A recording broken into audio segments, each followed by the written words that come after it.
Mais ça, c'est un vrai truc. Du coup, on en parlait avec Barillet juste avant. Genre, là, ce soir, Meta est down. Donc, du coup, tu as Insta qui est down et tu as WhatsApp qui est down et Facebook aussi. Et là, Vas-y. ton business, tu l'exerces comment, tu vois? À part dans un school. Mais c'est compliqué, quoi, pour aller faire de l'outreach, pour ton setting, pour poster, pour trucs. Genre, si du jour au lendemain, ces plateformes disparaissent, ce qui est très peu probable, mais le business, en vrai, compliqué, quoi, aussi, hein. Il Ah, mais faudrait la j'étais réinventer, hein. mais moi, j'étais comme un fou tout à l'heure. Mon setter, il m'a envoyé un message, ouais, je peux plus envoyer de message, etc. Et moi, j'ai commencé à dire, oh, tu vois pas que c'est de ta faute là? Parce que, en fait, je vais vous Mais expliquer pourquoi. calmez-le, faites quelque chose. Je vais vous expliquer pourquoi. Parce qu'en fait, tu as 30 interactions. Ça, petit tip pour toutes les personnes qui nous regardent et qui font de la prospection. Au bout d'un moment, quand tu fais beaucoup de prospection, ben, faut éviter d'en faire plus de 30 toutes les 3 heures. Et je suis en train de voir, je vois que ça met échec de l'envoi. Je pouvais même plus répondre à tous mes messages sur Instagram. Hmm. Et je me dis, waouh. Et là, je vais voir, je compte. Je vois qu'il y a 39 interactions en moins de 3 heures. Je fais, alors, toi, tu te fous de ma gueule. Mais en fait, c'était pas lui le problème. Mais du coup, tu sais concrètement ce qui s'est passé? Ils se sont exprimés ou pas du tout? Non, non, non, il s'exprime pas. Mais après, c'est quelque chose de, j'allais dire d'assez fréquent, non, mais ça arrive au moins 1 à 2 fois par an, tu vois, et ça te met le Hmm. bon petit coup de stress de, ah, ton compte, il a été supprimé. Mais la technique, c'est vraiment, tu vas direct sur Twitter. Moi, c'est ce que je fais. Je vais direct sur Twitter et tu tapes Instagram et tu vois directement des trucs récents, tu vois, genre des J'ai trucs Faut être bien un drôles. ancien pour faire ça. Vous utilisez, je sais qu'il y a beaucoup de personnes qui utilisent Twitter pour leur business. Moi, j'ai jamais utilisé. Qu'est-ce non que vous en plus. pensez, vous? Je vais jamais sur Twitter à part dans ces circonstances-là, tu Ouais, moi non plus, ouais. Moi non Parce plus. Mais que j'ai l'impression que les personnes qui utilisent Twitter dans leur business, c'est aussi des personnes qui utilisent beaucoup LinkedIn, vois. hmm. de ce que j'ai entendu. Ouais, mais après, c'est un peu le. Mais ça, je pense que C'est c'est quoi le une erreur, concept? hein, Moi, d'ailleurs. j'ai jamais été sur Twitter. C'est quoi le concept concrètement? Comment ça se passe? Qu'est-ce qui se passe là-bas? Je pense que si tu fais de la C'est la crypto, c'est guerre. bien. Ouais, crypto, ouais, ils se la donnent. Alors là, eux, ils se la donnent là-bas, hein. Hmm. Mais Non, je pense c'est-à-dire que tu que. peux faire des messages et tout ça en privé? Ouais, Ouais. ouais, ouais. Et je pense que le délire, c'est un petit peu B2C, cible pas très éduquée. Tu peux aller sur Twitter. Ouais. B2B ou cible beaucoup plus éduquée, tu vas aller sur LinkedIn, tu vois. Mais c'est intéressant d'avoir du contenu par écrit en vrai, tu vois. Et c'est quelque chose qu'on devrait plus pousser. C'est quelque chose. Par exemple, Hormozy, il a expliqué un petit peu sa cascade de contenu. Ça commence à rigoler. Il a expliqué un petit peu sa cascade de contenu. Hormozy, tu vois, toute la journée, il fait des tweets de plein de trucs qui lui passent par la tête. Ensuite, tous les tweets qui ont le mieux performé, il va en faire des contenus courts. Et ensuite, tous les contenus courts qui ont le mieux performé, il va en faire du contenu long, tu vois. Donc à chaque fois, tu as un écrémage et tu vois quel type de contenu marche le mieux. Et en vrai, je pense que c'est quelque chose qui est super intéressant et qui nous manque aussi beaucoup. C'est savoir écrire des choses intéressantes, tu vois. Ouais. Hmm. Et il y avait un autre truc que Alexandre Mozy il disait.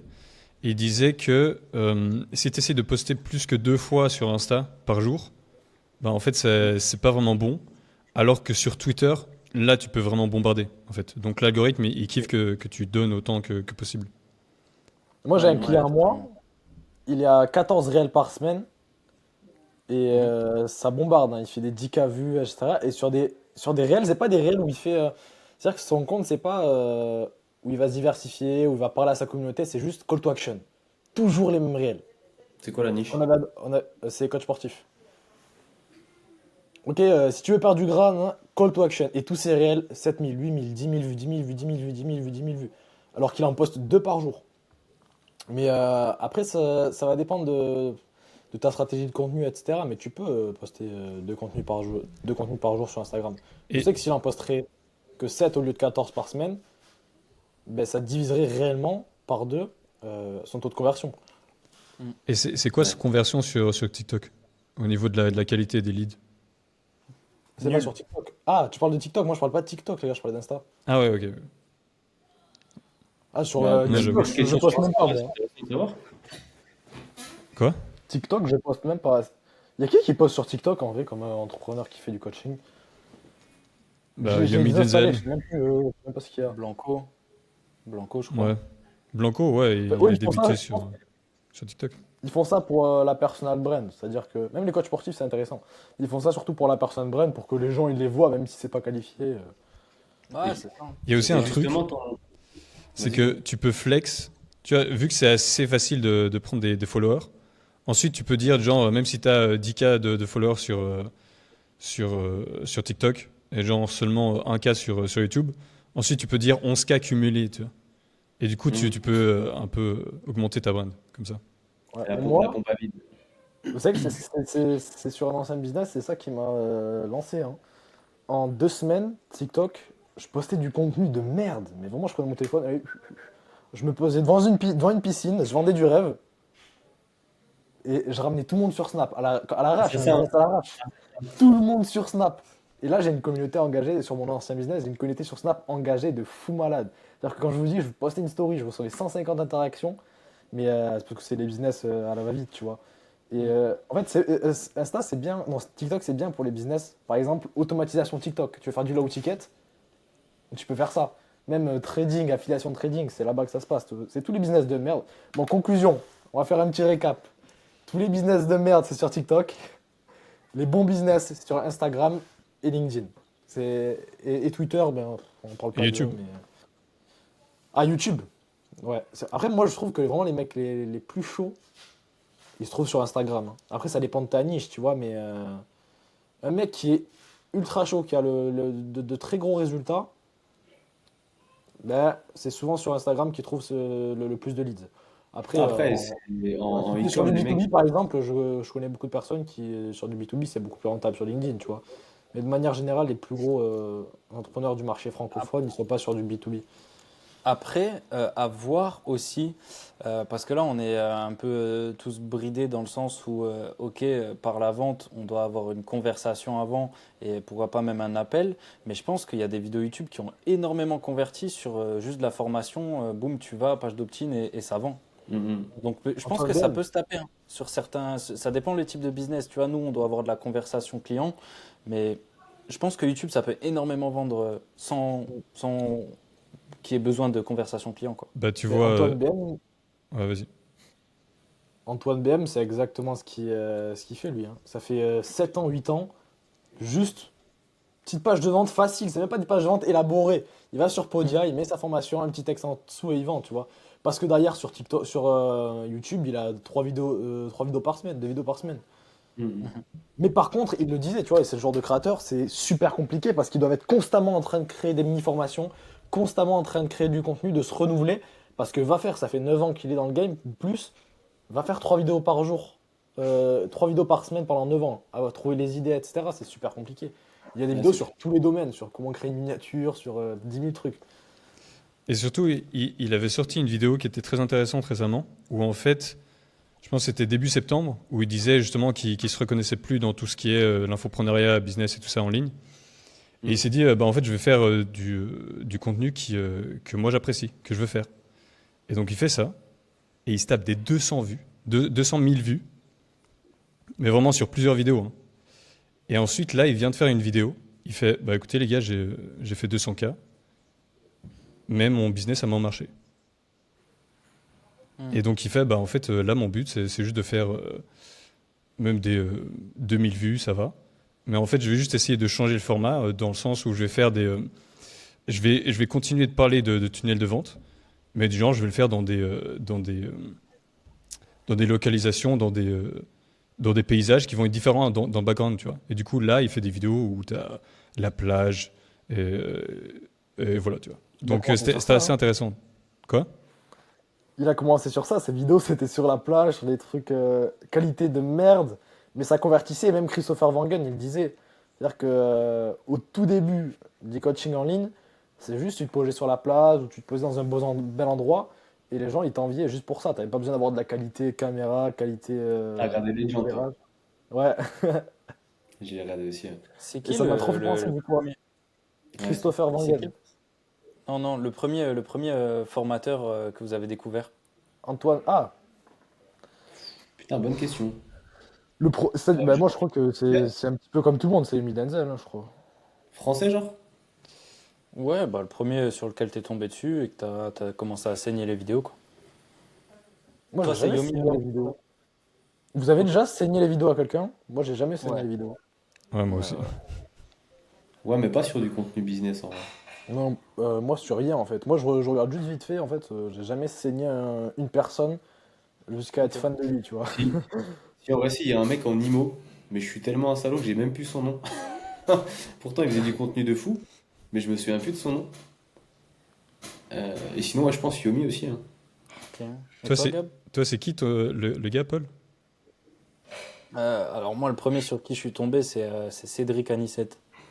Ah ouais, oh, ça fait Quoi longtemps, ça? ça. Et lui, Ah, j'ai c'est comme. regardé toutes ses vidéos. Ensuite, je suis passé sur Théophile Hélier. Et Théophile Hélier ensuite, aussi, ouais. des années après, j'ai découvert Yomi, etc.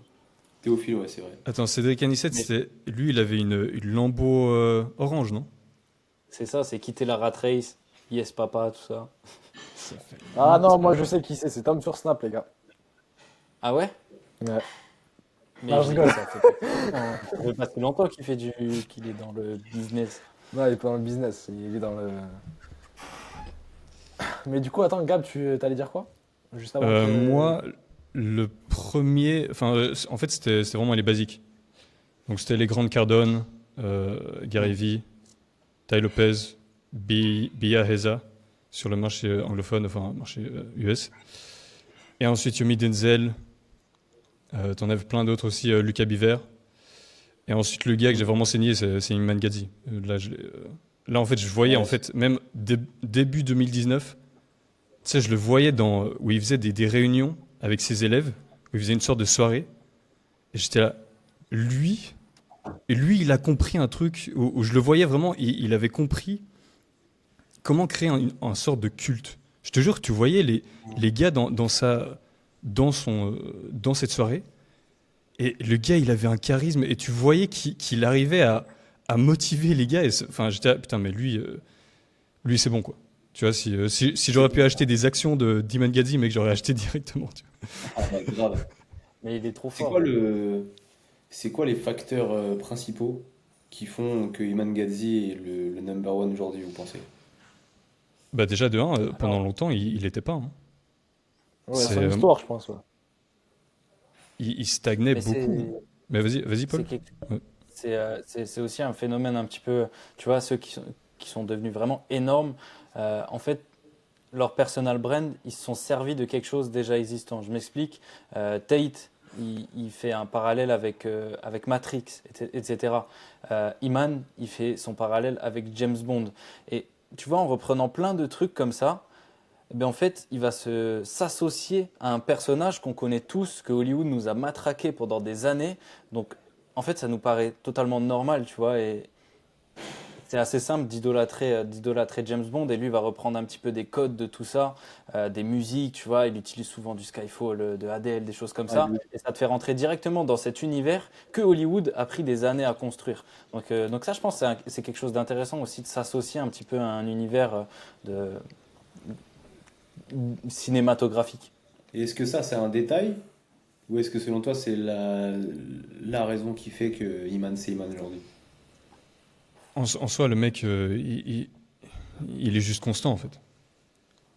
Est-ce C'est que vous pensez que c'est son parcours qui a été filmé depuis le départ qui fait aussi, qui joue beaucoup? comme je vois les choses, c'est que, euh, en fait, au début, il savait pas vraiment ce qu'il faisait. Non, mais sérieux, hein, si tu regardes ses vidéos, c'est comme Yomi Denzel, Il le justement. dit, hein. On le disait. Yomi Denzel, il a débuté en faisant des vidéos sur le montage vidéo, tu vois. Mhm. Et lui, Iman, c'était sur le fitness. Et donc, petit à petit, en fait, il faisait coach pour des parents d'amis. Et ensuite, petit à petit, en fait, il a créé son agence. Ensuite, le gars, il a lancé justement sa formation. Et il était justement dans le bon timing. Et le gars, à 18 ans, il était déjà millionnaire, tu vois. Parce qu'il a lancé des ads, ouais, il a lancé des bonnes ads. Et, euh, et ensuite, il a un peu stagné. Où en fait, moi je le voyais, en fait, j'étais là, mais le gars, il a 140K sur YouTube, tu vois. Moi, je suis là, mais il peut avoir mais beaucoup, beaucoup plus, tu vois. Je voyais sa brand. Je disais, mais Mhm. le gars, il faut juste un petit peu. Et au bout d'un moment, en fait, lui, il dit que c'était son partenaire, donc c'est. c'est Pierre qui est son associé sur Flowzy, donc son SaaS. Et en fait, lui, il disait, en fait, lui, il voulait se casser presque. Il voulait presque arrêter YouTube et aller dans un autre pays et arrêter. Et en fait, lui, il lui dit son associé, non, mais là, tu dois, avec l'audience que tu as, il faut absolument que tu utilises cette audience pour amener plus de personnes sur le SaaS. Et comme ça, on peut faire une grosse plus-value, tu vois. Et du coup, là, je vois de plus en plus que ces intros, elles sont mieux agencées, tu vois. Où il y a des petits trucs où je vois qu'il y a des vlogs qui sont mieux faits et il y a moins il y a plus de rythme. Et d'un coup, boum, il balance les shorts. Et les shorts, ça a tout pété, en fait. Ouais, mais lifestyle, forcément, Ouais. Bah ouais, ça claque. vraiment. Et puis Le- il a fait le move. Je sais pas s'il y en avait d'autres avant qui avaient fait ce move de génie, de prendre un mec comme Alex, donc je pense un head of content, mais plus, tu vois, qui est vraiment très fort en vidéo et qui te fait des images de ouf. Et en fait, c'est un peu comme un film, chaque vidéo, en tout cas lifestyle, tu vois, tu te projettes vraiment. Il prend cet air James Bond, cet air sérieux, Ah non, mais même, dans tu te régales. des gros mébards, à fumer des cigares. Mm. À chaque fois, il arrive avec une big ID, là, comme son truc d'être souverain, tu vois, le dernier Mm. lancement qu'il a fait. À chaque fois, il prend des idées, des trucs et il les organise super bien. Et l'image est super belle. Vraiment, très, euh, c'est très cousu à la main, tu vois. C'est Ouais, très joli à regarder. Il y a de la valeur. Il pouvait que marcher, tu vois. c'est un mec qui a du Paul, goût. tout à l'heure, tu parlais de s'associer par exemple à un personnage. Moi, Mhm. je me suis vraiment rendu compte de ça cette semaine. C'était aussi quand même, quand tu es dans le monde du business en ligne, etc., il faut vraiment que, ben, pas forcément que tu t'associes, c'est-à-dire, il faut vraiment que, c'est-à-dire que tu ailles connecter, avec les plus grands, que par exemple, on le voit, Antoine Banco, ça a explosé le fait qu'il soit rentré sans permission. En fait, si tu le vois réellement, tous les plus gros entrepreneurs, en tout cas les plus gros entrepreneurs en ligne, ils connectent entre eux. Et en fait, ils se font des passes D. Ok, tiens, je te donne ma communauté sur ça, je te donne ma communauté. Ils se font des passes D et ça permet d'exploser, x10, x20. Et c'est vraiment, je trouve, quelque chose de super important dans la personal brand, le fait de s'associer, parce que aujourd'hui, tu peux être personne, tu peux apporter juste un peu de valeur, par exemple, ou accompagner Yomi Denzel sur un sujet, mais tu peux faire 150 000 euros juste parce que tu as accompagné, 150 000 euros par mois juste parce que tu as accompagné Yumi Denzel sur un sujet. Les gens vont se dire, ce mec c'est un expert, il a accompagné Yumi Denzel. Ouais, Alors que si ouais, tu n'aurais mais pas carrément. accompagné, tu peux rester à 5 000 euros parce que les gens ils te voient comme quelqu'un de pas légitime. Mais Le carrément, statut. faut vraiment sortir de la tête le truc de non, bah, je reste dans mon coin pour pas que cette personne me pique des trucs, tu vois. Et l'exemple parfait pour moi de ça, c'est même pas enfin, si c'est du business, mais c'est même pas dans le business en tant que tel, c'est juste tu regardes le divertissement sur YouTube. Tout le monde fait des feats, mais tout le monde. Et Mhm. tout le monde se tire vers le haut. En fait, c'est pas la communauté, elle va pas se couper en deux, elle va grossir des deux côtés. Donc c'est super intéressant de faire de l'association. Et aujourd'hui, c'est la question à se poser, c'est comment est-ce que tu arrives à aller t'associer avec les plus gros? En bougeant, mec, en physique, hein, je pense que c'est le mieux. Créer l'opportunité, mec. Je pense qu'il y a aussi cette part d'avoir quand même des assez gros résultats. Je pense C'est-à-dire, que c'est pas les résultats, le principal, c'est d'être intéressant oui, et bien intéressant. Ouais, sûr, il y a cette chose, sauf que pour que tu sois intéressant, pour que tu discutes avec lui, Mm. et qu'il te prenne en considération, il faut que tu aies des résultats. C'est-à-dire qu'il ne va pas te prendre pour quelqu'un de légitime si tu lui donnes des conseils, si tu gagnes 2 000 euros par mois, tu vois. Alors que si tu en Non, gagnes 50 000 et que tu es sur une niche qu'il ne connaît pas du tout, là, il va t'écouter. non, je pense ouais, pas. mais Non. après, là, c'est en regardant que le côté business, tu vois. Mais tu peux regarder le côté, tu vois, Blanco qui est allé donner des coachings en muscu à Iman Gadzhi, tu vois. Ou je sais pas, si tu as envie de connecter avec quelqu'un, tu regardes, ok, ce mec, il est, peut-être, je sais pas, il kiffe le golf. Bah, tu vas l'aborder avec ça, tu vois. T'es pas obligé de l'aborder avec du business, surtout quand c'est des gros, parce que vas-y, c'est compliqué en business pour les intéresser, il faut y aller, tu vois. Alors que si c'est des passions qu'ils ont en side, tu vois, moi demain tu viens me parler de montre, mec, je vais parler avec toi de ouf. Alors que je suis pas du tout un gros, hein, je dis ça, mais c'est, je pense que c'est intéressant de voir un peu les passions que les personnes ont. Ouais. J'avoue. J'avoue que c'est vrai que les premières fois, si tu veux connecter, en fait, le mieux, c'est presque de ne pas parler de business. Parce qu'en Ouais, c'est fait, sûr. Ouais, exactement. les gros, en fait, ils sont tellement abusés, ils sont tellement inondés de chiffres ils sont tellement habitués de voir des gars en fait qui font 100K, 200K, comme ça. Et en fait, si tu montres que ton humanité en fait en quelque sorte et que tu as des passions à côté du business, bah, je suis sûr que si tu fais ça avec Oussama Hamar, eh ben, il va être beaucoup plus intéressé, tu vois. C'est sûr, Mais 100%. Taylor Swift, il le disait, hein. Taylor Swift, c'est vraiment, il a dit, c'est ça qui a fait mon succès. C'est-à-dire qu'aujourd'hui, qu'est-ce qui a fait que ben, je suis pote avec DiCaprio, qu'est-ce qui a fait que je suis pote avec autant de milliardaires? C'est juste, il a jamais cherché à aller parler avec la personne, à se mettre en avant, à parler de lui, etc. Il a toujours été dans son coin, il a écouté les gens parler, et quand ça venait à son tour de parler, ben juste, il écoutait. Il écoutait, il était intéressant, et il faisait pas le fan. Mm. Surtout ça, il Ouais. dit, ne faites pas le fan. Parce qu'aujourd'hui, euh, t'es un Bill Gates, il y a quelqu'un qui vient et fait, oh, c'est trop bien tout ce que t'as accompli, mec, t'as même pas envie de lui parler. Alors que si tu lui parles comme si c'était personne, il va dire, ah ouais, quand même, le mec, il me connaît même pas. Mais après, Et en fait, là, ça rendra une discussion qui va être intéressante et potentiellement une connexion qui soit intéressante. Mais jamais Ça le faire le rabaisse. fan. Ouais, mais voilà, c'est vrai. exactement, ça le rabaisse à ton niveau. Ouais. C'est vrai pour tout le monde, que ça soit un gros ou un petit. Enfin, les gens oublient que la base des interactions, ça reste l'humain, tu vois. Bah Et ouais. c'est aussi vrai, ce que tu dis, tu as raison, Simon. C'est aussi vrai, par exemple, dans du setting, quand tu vas venir converser avec un prospect et que tu vas apprendre à le connaître, te renseigner, etc. C'est pas le même cadre, mais c'est le même fond, tu vois. C'est juste l'humain qui passe. Exactement. Et moi, je le vois. En fait, on parle de milliardaires qui, si tu veux échanger avec eux, même moi, je le vois.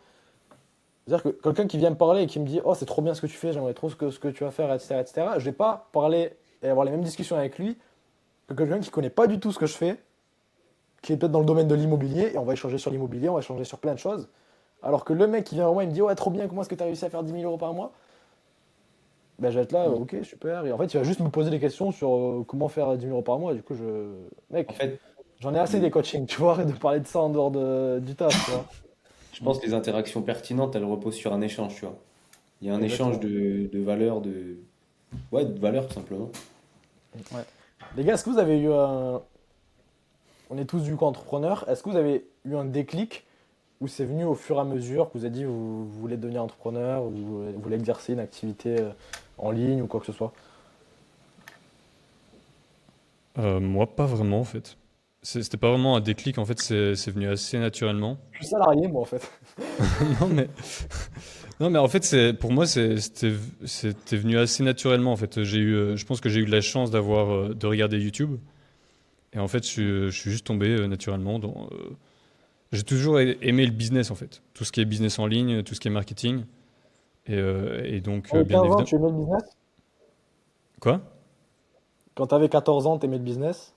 Bah, je vais faire un peu le gars, mais quand j'étais petit, euh, bah, en fait, je vendais. Il y avait un terrain de golf qui était proche. Et en fait, j'étais une fois allé dans la forêt. Et du coup, en fait, je me suis dit, bah vas-y, je vais collectionner des balles de golf. Et, et du coup, là, j'étais tout fier, tu vois, je montre à mon père que j'ai des balles de golf et il fait, mais qu'est-ce que tu veux en faire, tu vois? Et il fait, tu devrais les vendre. Tu vas sur le chemin et tu vas les vendre. Et du coup, là, je vais vendre mes balles de golf du genre à 2 balles, tu vois, c'est rien du tout pour eux. Et, mais en fait, tu vois, c'est des petits trucs que je pense aussi avec le conditionnement de la Est-ce que famille où tu vois, ça aide en fait. Ouais, grave. tes parents, ils sont entrepreneurs? Non, mais en fait, mon père, bah, en fait, a toujours été dans tout ce qui est business. Euh, et, mais plus dans le côté, en fait, conseiller financier. Enfin, il était plus indépendant, si tu veux, tu vois. Et, et sinon, tu vois, j'ai des oncles qui avaient des boîtes qu'ils ont revendues. Tu vois, c'est des petits trucs, en fait, ça te conditionne un peu, tu vois. Bien sûr. Moi, je pense que c'est pas du tout ça. C'est-à-dire que j'ai pas du tout, je connais personne dans mon entourage qui est entrepreneur, hein. C'est juste qu'en fait, toujours, en fait, mes parents, j'ai l'impression, ils m'ont éduqué à la valeur de l'argent. C'est-à-dire que chaque fois que je voulais quelque chose, c'était pas, vas-y, tiens, on te l'offre. C'est pas, ouais, tiens, Simon, non. Non, non, c'est pas du tout ça. C'était, on verra plus tard. Et en fait, même si je me plains pas du tout, je manque jamais de rien, j'ai jamais rien manqué de rien du tout. C'est juste qu'il y a ce truc de. Ben, j'ai envie d'avoir des choses, mais je peux pas, tu vois. Super Donc, important, hein. pareil que toi, mais moi, c'était un petit peu différent, Gab, c'était au lycée. Moi, c'était un petit peu voyou-voyou. C'est-à-dire que j'avais un mec, il allait me voler les calculettes. Il allait voler les calculettes des gens. Il me Putain, les donnait et je les revendais sur Vinted. Sur mon l'escroc, quoi. Vinted, les gars, j'ai 2000 balles de calculettes vendues. Et après, ils vous vendent un business clean et efficace. Non, mais j'étais Putain. petit, tu vois, il y a toujours, en fait, c'est vrai que j'ai l'impression que chez chaque entrepreneur, il y a toujours ce truc de quand il est petit, il a toujours fait un petit truc euh, qui montre que l'entrepreneuriat c'était fait pour lui. Après, il y a plein de gens, et j'en ai rencontré très peu, qui sont salariés et qui lancent un business du coup à 30 ans ou 40 ans et qui disent ouais, bah, pourquoi pas lancer un business. Et Ouais. c'est ton cas, Simon? T'as fait 7 ans d'armée, toi, du coup. Moi, pour la petite histoire, l'armée, c'était ma vocation, tu vois. C'est le truc que je voulais faire depuis que j'étais gosse, sans... Un peu comme un destin obligatoire, tu vois, il n'y avait pas vraiment de raison. Genre, mon grand-père était militaire, mais comme tous les grands-pères, et c'est tout, tu vois, j'avais pas d'autres familles mili. Et après 7 ans, je décide de quitter, un peu en doutant, parce que je sais que c'est vraiment un truc qui me botte, mais je me dis que je suis encore jeune et que j'ai l'occasion d'essayer autre chose, tu vois. Et je deviens commercial pendant 3 mois dans une boîte. Genre, en gros, je fais une reconversion en tant que commercial, c'était le plus simple pour quitter l'armée. Et je tombe dans une boîte de ouf. Genre une petite boîte à taille humaine, je sais pas, on devait être 10 salariés. Le boss, il avait monté ça depuis 2 ans. La boîte, elle faisait déjà quasi 3 millions par an, tu vois, donc pour un business physique, c'était en téléphonie. Donc je vendais des forfaits, etc. Mais pour les pros en B2B. C'est super intéressant. Et le mec, il me prend un peu sous son aile pendant ces 3 mois et je lui pose plein de questions. Et en fait, il me fascine. Il me matrix. Et je me dis, putain, mais il est malin, mais c'est pas non plus Bill Gates, tu vois. Et c'est là que je comprends que c'est possible. Et je me suis dit, en fait, il suffit plus d'avoir des couilles et d'être malin que d'être une machine et de jamais se lancer, quoi. Et puis à un moment donné, je passe mon café dans la cafetière un matin et je me dis, mais j'en peux plus, tu vois. J'avais l'idée de retourner à l'armée du coup, parce que je sentais que je n'étais pas épanoui. Et je me dis, vas-y mec, balance-toi. Et donc le déclic est venu un peu comme ça, en côtoyant un mec qui m'a prouvé que c'était possible, quoi. Mais sinon, pareil, pas de famille entrepreneur.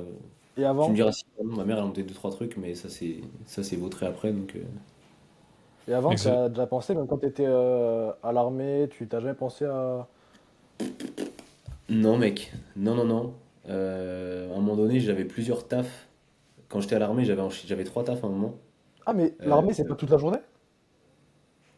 si si si, bien sûr, mais c'était une période un peu rock'n'roll. Je taffais le matin et la nuit, genre. Mais c'était une période où j'avais besoin de sous pour acheter de l'IMO. Donc j'ai fait ça genre 4 5 mois. Et du coup, à un moment, je faisais Frère Toc, putain, quelle vie. Genre Uber Eats, tu vois, livreur à vélo. Et du coup, il fallait monter une micro pour, euh, pour pouvoir travailler là-dedans. Et c'est le premier pas d'entrepreneuriat là-dedans. Mais en soi, t'es pas entrepreneur, tu vois. Juste, t'as besoin de officialiser C'est tellement abusé. les... C'est tellement abusé T'es un que entrepreneur? tu dois. Tu vas faire ça comme job et tu dois faire toute cette C'est les paperasse. bâtards. C'est n'importe quoi. Mais ils te baisent, ils te baisent. Comme ça, ils payent pas les taxes sur ta gueule et T'es un merci. entrepreneur pas Vraiment. scalable. Ouais, de ouf. Mais ouais, c'est marrant, le destin, le chemin mène quelque part, les gars. Et toi, Paul, c'est quoi ton histoire? Raconte toute ton histoire, Paul. Alors, du plus Paul, il me loin fait que je tellement me rire, ce mec. souvienne. Moi? On est fan. Mec, Ouais, je t'ai du plus abusé loin le que je me micro. souvienne, alors j'ai deux grands frères qui sont bien plus vieux que moi, 7 et 10 ans de plus. Et le moyen, alors je ne saurais plus exactement le contexte et tout, mais je sais que c'est cette phrase qui m'est restée. Un jour, il m'a dit euh, toi, tu deviendras trader, mais en rigolant, tu vois. Il m'a dit ouais, toi, tu deviendras trader, tu mettras une action sur ton PC, tu retourneras dans ta piscine. Et moi, je me suis dit, c'est quoi un trader? Genre, je devais avoir 13 14 ans, tu vois. Je me suis dit, c'est quoi tout ça, tu vois? Et c'est à cette période-là que je suis allé taper comment faire de l'argent, tu vois, sur YouTube et tout. Et c'est à cette période-là que je suis tombé sur Cédric Anissette et qu'après, genre, j'ai vu ce mec à l'île Maurice avec une Porsche en train de parler de rat race, de trucs, de. Je me suis dit, waouh, c'est quoi ce truc de malade, tu vois? Donc là, à partir de là, ça a commencé à planter des graines dans mon cerveau et je me suis dit, ok, c'est stylé, tu vois. Et j'ai des parents qui sont aussi âgés, tu vois, ils ont 40 ans de plus que moi. Et en fait, je les ai vus se détruire au travail. J'ai vu des soucis de santé, des AVC, des problèmes de cœur et des trucs comme ça. Et vraiment, tu vois que le travail les a ruinés. Et en fait, la combinaison des deux, je me suis dit, non, je peux pas faire ça. Tu vois, je peux pas aller là où ça a coûté la santé à mes parents, tout simplement. Mais j'avais toujours cet objectif, enfin je m'étais toujours dit, ok, je vais d'abord la jouer safe, tu vois, je vais finir, enfin je vais aller faire une école d'ingénieur, je vais avoir mon diplôme d'ingénieur, et après je vais lancer un truc, au moins je serai safe, quoi. Donc j'ai lancé un petit peu tout ça. Je suis allé pour faire des études d'ingénieur, tu vois, là je passe assez vite, mais je suis allé pour faire les études d'ingénieur. Et en parallèle, bah, j'avais cette passion qui était de faire des ronds avec ma vape, tu vois. Et donc j'ai commencé à poster des vidéos. Et en parallèle de ça, bah, c'était pour le kiff, hein, mais en parallèle de ça, bah, je commençais à être sur les réseaux, sans aucune attente derrière, sans aucune attente entrepreneuriale. Et un peu par hasard, tu vois, j'ai commencé à gagner de l'argent avec Internet, à en gagner de plus en plus, mais j'avais toujours ce truc, ok, fais ton diplôme d'ingénieur et après tu lanceras un business. De toute façon, tu sais, ce fameux truc de toute façon, t'inquiète, tu deviendras quelqu'un, tu deviendras riche, mais tu fais rien pour le faire. Je pense qu'on est beaucoup à être passé dans cette phase. C'est Et, clair. euh, et donc voilà, je l'ai fait. Ensuite, pour te la faire rapide, je me suis fait tromper par mon ex. Donc j'ai choisi de changer d'études parce que je kiffais pas du tout les études d'ingénieur. J'ai passé les concours, mais au dernier moment, je me suis dit non, vas-y, va faire quelque chose qui te plaît, tu vois. Au même moment, bah, c'est là que mes parents, enfin que mon père a fait un AVC et tout, et donc il a changé d'état d'esprit sur la vie en général. Et c'est lui qui m'a dit, ben tu sais quoi, même si ça te plaît pas, va faire un truc que tu kiffes, tu vois. Et je lui avais fait comprendre que j'aimais bien la vidéo et tout. Il m'a dit, bah tu sais quoi, viens, on regarde une école de vidéo, va dans une école de vidéo, va faire quelque chose qui te plaît, tu vois. Trop Donc stylé. je suis allé en école de vidéo et, Trop et, cool, euh, ouais. et je me suis focus à fond sur les business. Après, j'ai aussi fait deux, trois petites ventes en école, au collège, tu vois. J'ai fait quelques petites ventes qui m'ont ramené Les devant le calculettes? tribunal une fois, mais Quel genre de vente? Quel genre de vente? Toi aussi, t'es dans la calculette ou? non, non, non, moi c'était un petit peu plus de verdure, tu vois. Quelques Mais bon, weed. je me suis fait arrêter. Je me suis fait arrêter, j'ai payé pour mes erreurs, Monsieur donc est écolo. c'est ça. Donc voilà un Et, peu et ça fait combien de temps du coup que là t'as plus d'études, plus rien et que tu bosses à 100% pour toi?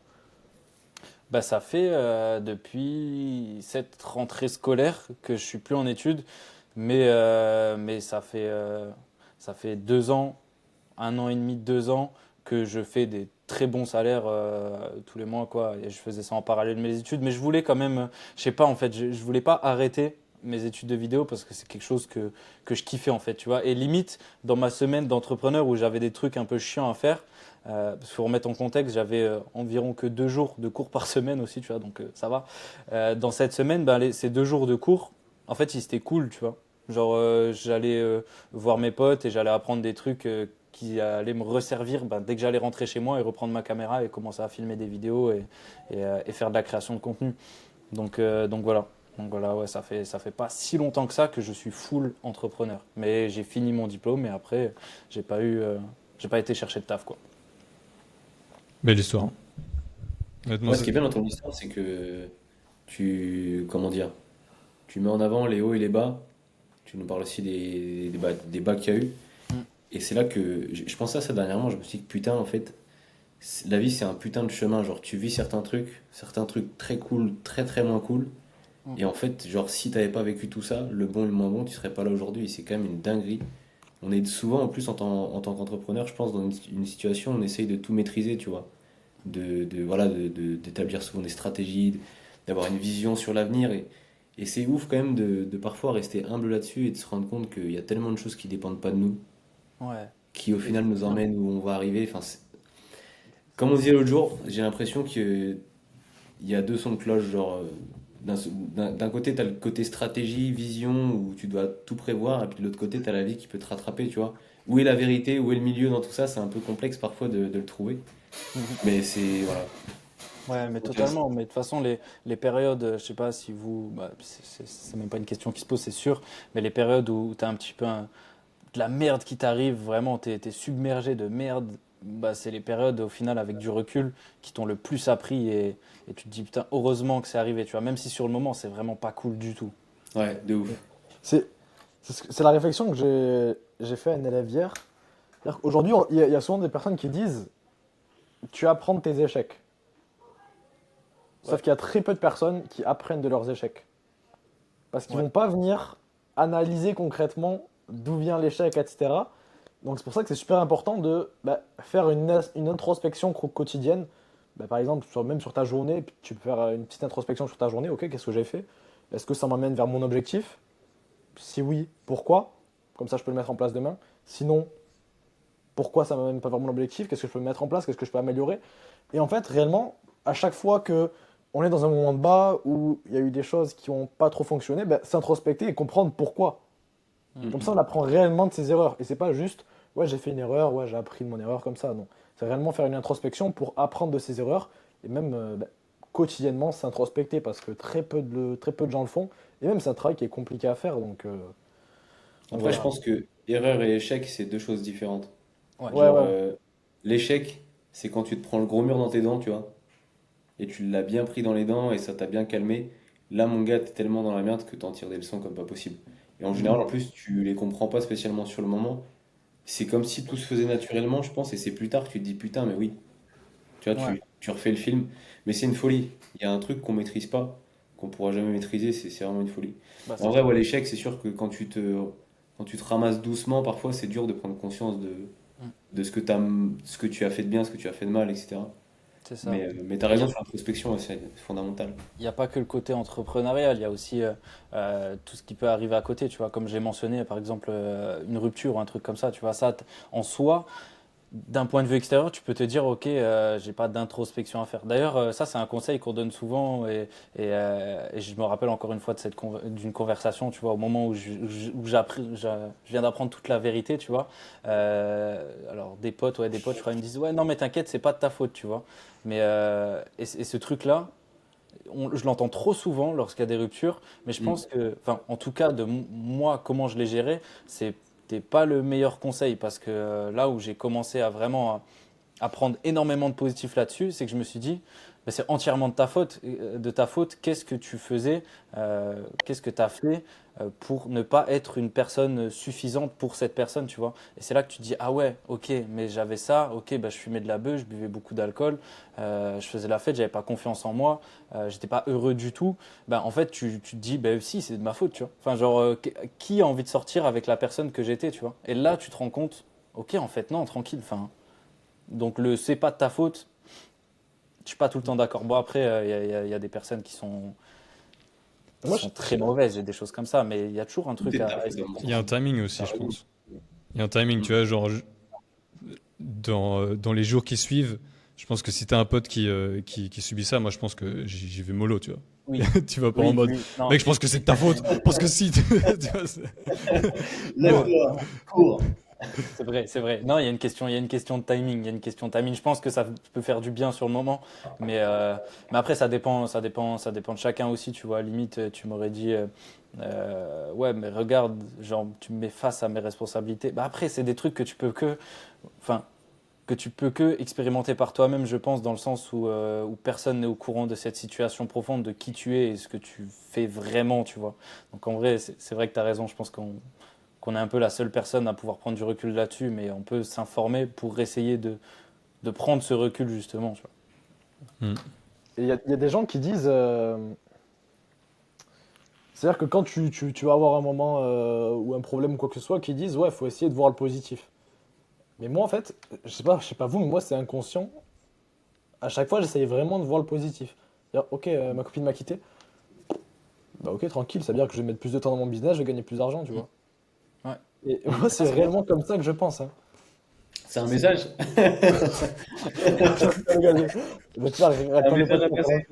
non, mais c'est-à-dire que dès que tu as quelque chose comme ça dans ta vie, faut toujours voir le Mm. positif. C'est-à-dire, imaginons, tu dois partir en voyage qui s'annule à cause de l'avion. Moi, je vais dépenser moins d'argent.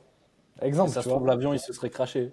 Voilà, exactement. Et moi, j'essaie C'est vraiment toujours de voir le positif C'est sur. pas quelque chose, c'est pas quelque chose d'inné chez tout le monde, hein. Moi, ça l'était pas du tout. Et depuis que j'ai découvert ça, c'est grâce au stoïcisme, tu vois, que j'ai découvert cette façon de se dissocier d'une situation de merde et de prendre le positif. Ok, là, tu peux le mettre en place. Donc, c'est ça qui est bien aussi de préciser que c'est que ça n'a pas besoin d'être inné, tu vois, et ça se travaille énormément, tu vois. Il t'arrive un truc de merde, ton train il est en retard. Ouais, vas-y, c'est pas grave. Ça se trouve, le train, je sais pas, il aurait déraillé, il y aurait eu un attentat, un truc, je sais pas. Tu te dis, vas-y, il aurait pu se passer un truc. Ça devait se passer comme ça. Écoute, ça se passe comme ça et on voit le positif. On gagnera plus d'argent sans copine, hein. quitter C'est pour tous ça vos que femmes. Paul est le seul célibataire ici. Ouais, c'est vrai. Si vous voulez réussir dans le business, quittez vos femmes. C'est ça le secret. Et d'ailleurs, Vous c'est pensez c'est quoi quoi, réellement Vas-y, Gab. c'est quoi votre point de vue? Est-ce que vous pensez que vous êtes plus performant quand vous avez une copine ou quand vous êtes seul? En fait, moi, je suis content d'avoir ma copine parce que ça me fait du bien, etc. Parce que bah, c'est logique, c'est le but d'avoir une copine aussi, tu vois. Mais je sais que je serais plus performant tout seul. Ouais. C'est-à-dire, c'est pas parce que, bien sûr qu'elle me pousse, etc., c'est bien, tu vois. Mais si elle serait pas là, je travaillerais réellement de 8h à minuit, donc je serais plus performant. Par contre, après, j'aurais moins de moments où je suis cool, je suis bien, etc. Mais je sais que je travaillerai plus. Mais j'en ai besoin quand même. Attention, les gars, mettez pas les bâtons dans les roues. Ok, et vous, Que les vous en gars? pensez? Simon, il a un enfant, il a le meilleur avis là-dessus. Moi j'écoute toujours les darons, on va dire. Euh, Tu me fous la pression, lui. Non, non, non, mais je suis partagé dans le sens où c'est. Si elle regarde Bah, pas le moi, podcast, on prend le truc si elle regarde pas le podcast. moi, t'inquiète, je suis transparent. C'est ma source de motivation première, tu vois, c'est mon carburant. Donc, bien sûr que c'est un grand bénéfice. Mais du coup, des fois, ça peut être un peu frustrant de louper des moments, tu vois, où tu sais que c'est nécessaire de le faire. Voilà, en fait, encore une fois, c'est une question de nuance, de placer le curseur au bon endroit, entre être présent et puis savoir quand même faire des sacrifices quand c'est nécessaire. Et parfois, c'est un peu complexe de mettre le curseur au bon endroit, du coup. Hmm. Mais sinon, sur le. Bah voilà, là il est 21h, on a mangé tous les trois, c'était une folie, tu vois. T'es là, tu passes du temps en famille, c'est des moments super cons, tu vois. Enfin, il se passe rien, mais c'est tellement incroyable. Donc, ouais, ouais, famille fort. Famille fort. J'ai envie de t'applaudir, mec. Ah, c'est beau. C'est beau. Merci, merci. Moi, je pense que j'ai à peu près le même avis que Pradal. Peut-être que je serais plus performant, mais je préfère quand même ma situation actuelle, tu vois. Hmm. Parce que peut-être que tu vois, les samedis, t'es là, t'as juste envie de bosser. Et en fait, bah, tu dois donner ton temps, en quelque sorte. Mais sur le long terme. C'est une Non, mais corvée. enfin, non, mais dans le sens où. Enfin, tu vois, tu dois passer du temps, des moments de qualité, tu vois.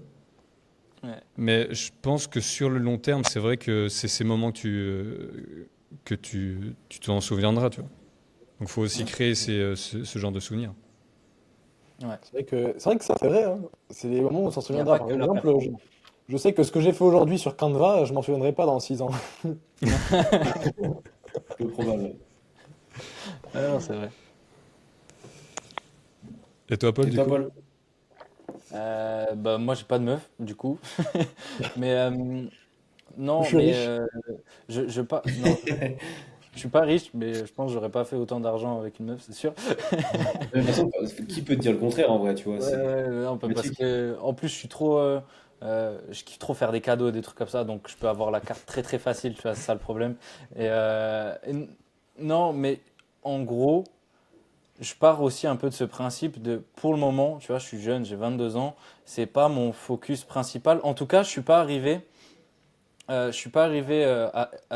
être la personne que j'ai envie d'être, euh, la personne qui pourra attirer la femme qui pourrait être la femme de ma vie. Je sais pas si vous comprenez un petit peu Si, ce bien que je sûr. veux dire. Tu vois, je suis pas encore à la hauteur de la femme de ma vie.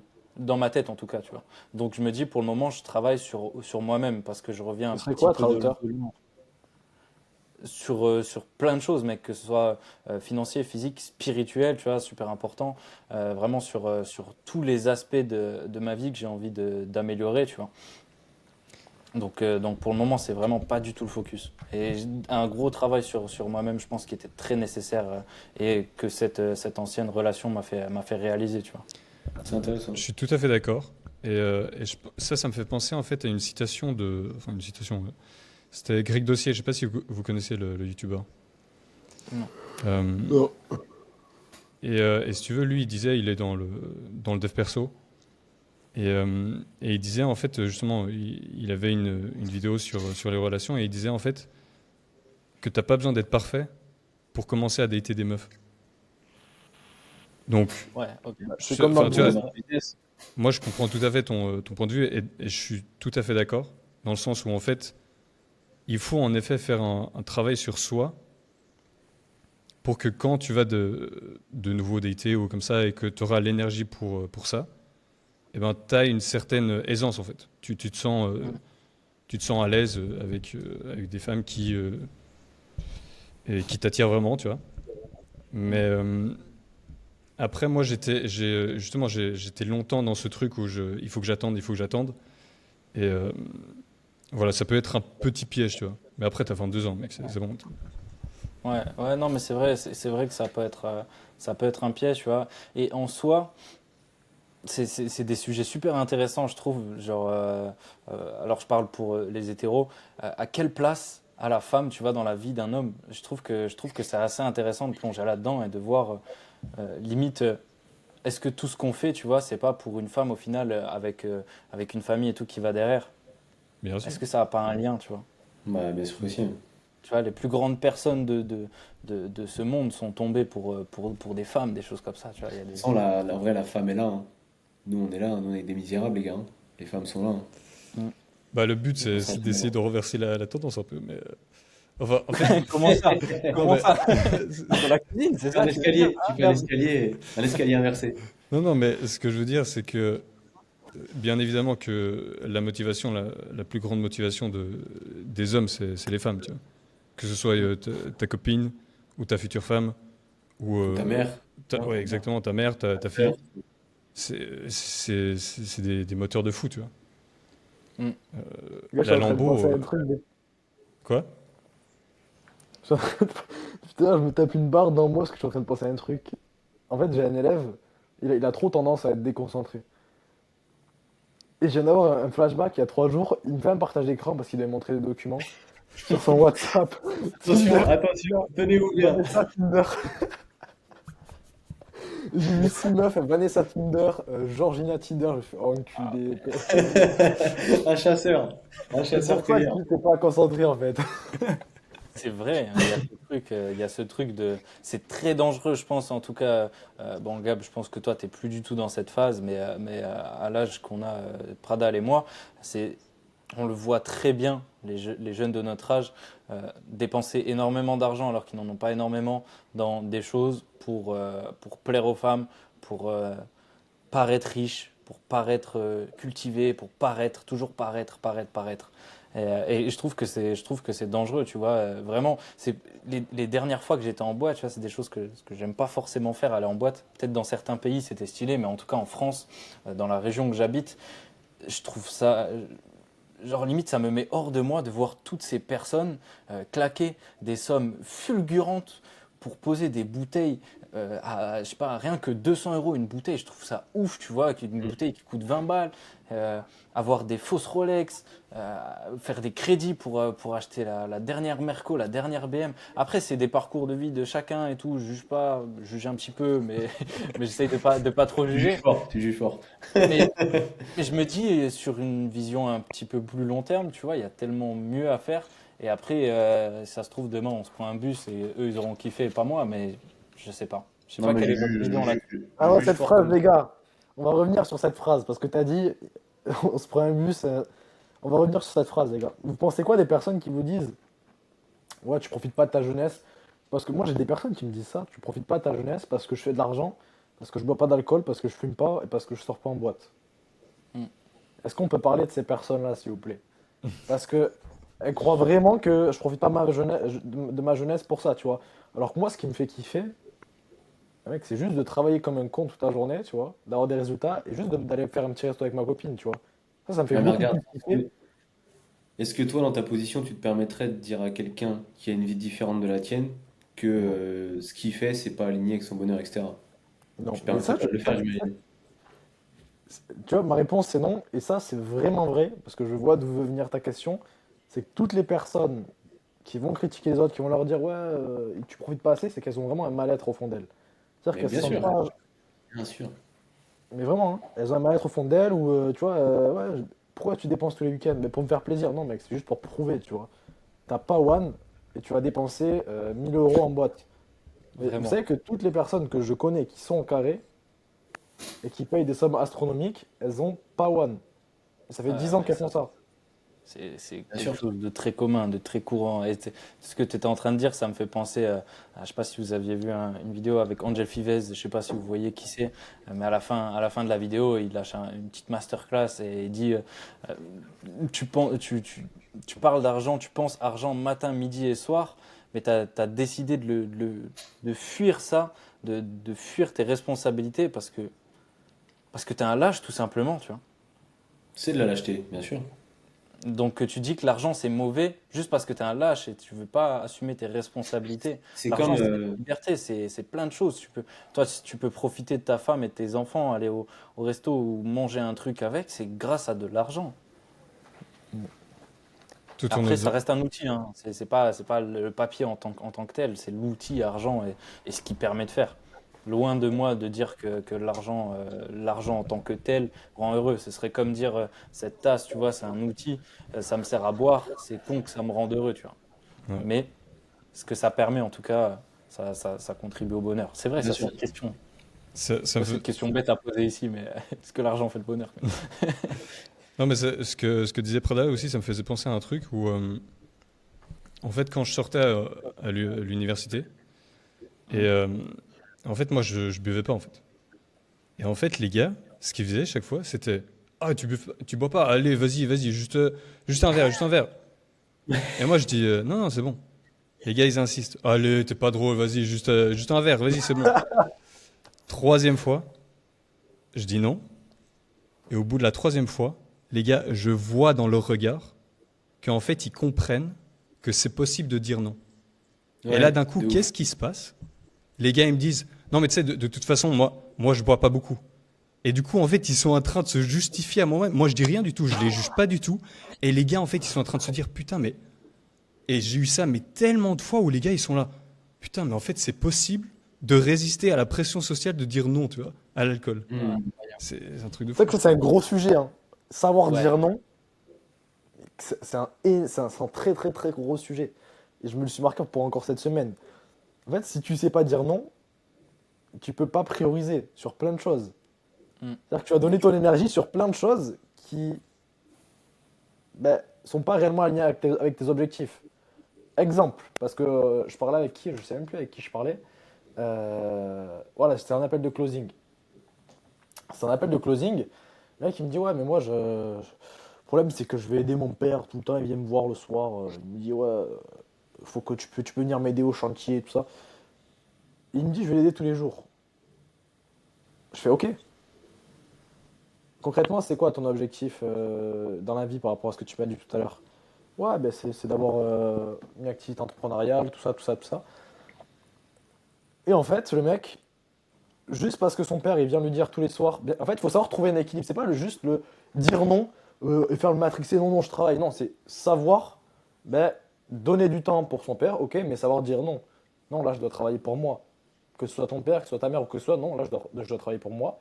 Je pourrais t'aider peut-être samedi entre 10 h et midi, mais là, je peux pas. Parce que j'ai des choses qui sont prévues, tu vois. Et c'est pour plein de gens aujourd'hui. Quelqu'un, il doit prévoir, par exemple, de travailler toute la soirée.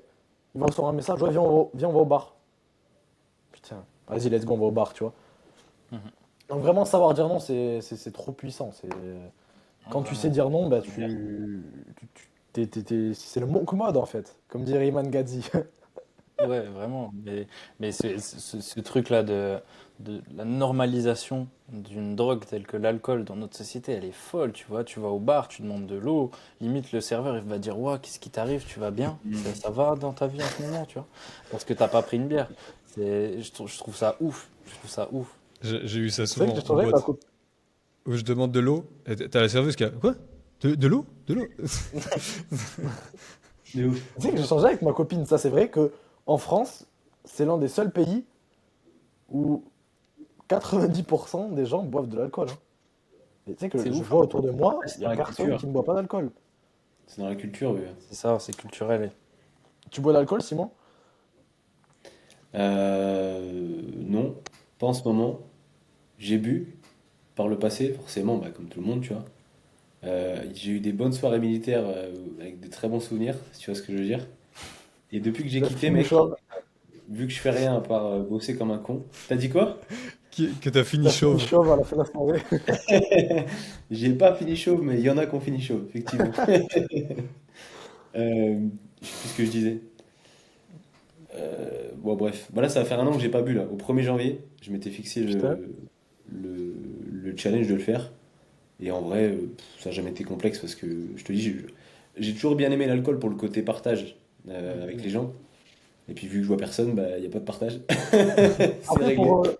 faut pas oublier que pour toutes les personnes qui nous regardent, on vous dit pas de ne pas fumer, de pas boire d'alcool, quoi que ce soit, mais c'est juste savoir trouver un équilibre. Encore une fois, c'est tout le temps la même chose, c'est de savoir trouver un équilibre et pas d'abuser des choses. Mm. Mais Gab, je rebondis de fou avec ce que tu disais. Pareil, ça fait un an que je suis un ovni où dès que je vois quelqu'un, dès que j'ai la petite occasion de voir quelqu'un et que je refuse, euh, tout de suite, on s'affole, quoi. Ouais. Mais bon, on s'habitue en fait. Mais grave, On est dans le Vous manque pensez, mode et on reste dedans. vous pensez, c'est une réflexion que je me suis fait hier soir, je crois. Je me suis dit, ce serait intéressant que j'en parle. Faut que je vous pose la question dans le podcast. Quelle est l'influence de la musique sur vous et vos comportements? folie. Ah, Moi, folie. rien, hein. Moi, vous Bonne savez que question. j'ai rien du tout. C'est-à-dire que T'as je suis en t'as mis voiture. des musiques dans tes vlogs, hein. T'as mis tes musiques dans tes vlogs. Tu sais Tricheur. que c'est tout pourquoi je les ai? Je vais t'expliquer pourquoi justement j'allais Vas-y, venir. dis. Quand est-ce que j'écoute de la musique? Juste parce que ma copine ne veut pas écouter de podcast en voiture. Parce que moi, tout en voiture, c'est podcast. Je suis à la salle, c'est podcast. En fait, j'écoute vraiment jamais, jamais de musique.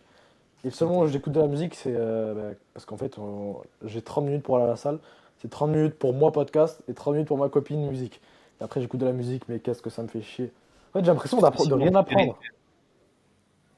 tout est rythmé dans ta vie, mon gars. Tout est clac, clac, clac, C'est clac, ouf. clac. Est-ce que vous écoutez de la musique? Mais à quel moment, Ah en non, fait? je suis un grand fan de musique, mec. Ah, J'écoute la tout le même. temps de la musique. Après, attention, hein, moi, quand je suis dans un bar ou par exemple que je suis dans un endroit où je suis posé avec des amis, ma copine, etc., bien sûr que c'est bien d'avoir de la musique en fond, t'es posé, t'as de la musique, mais juste, je vais pas être tout seul et écouter de la musique. Jamais. Ok. Moi, j'adore, mec. Moi, Ah ouais? je pense si s'il y avait pas ce côté. Déjà, si j'avais un talent prédéfini pour la musique, je pense que je serais allé dans la musique, tu vois. Et Genre, ça donne de l'énergie pour la journée, etc. ou pas? bah, c'est pour ça que je vous posais cette question, tu vois. C'est parce que un rappeur que j'écoute énormément, il a fait une interview là cette semaine dans laquelle il dit euh, aujourd'hui, la majorité, on va dire 99% des rappeurs euh, poussent un petit peu à l'autodestruction plutôt qu'à l'amélioration, tu vois.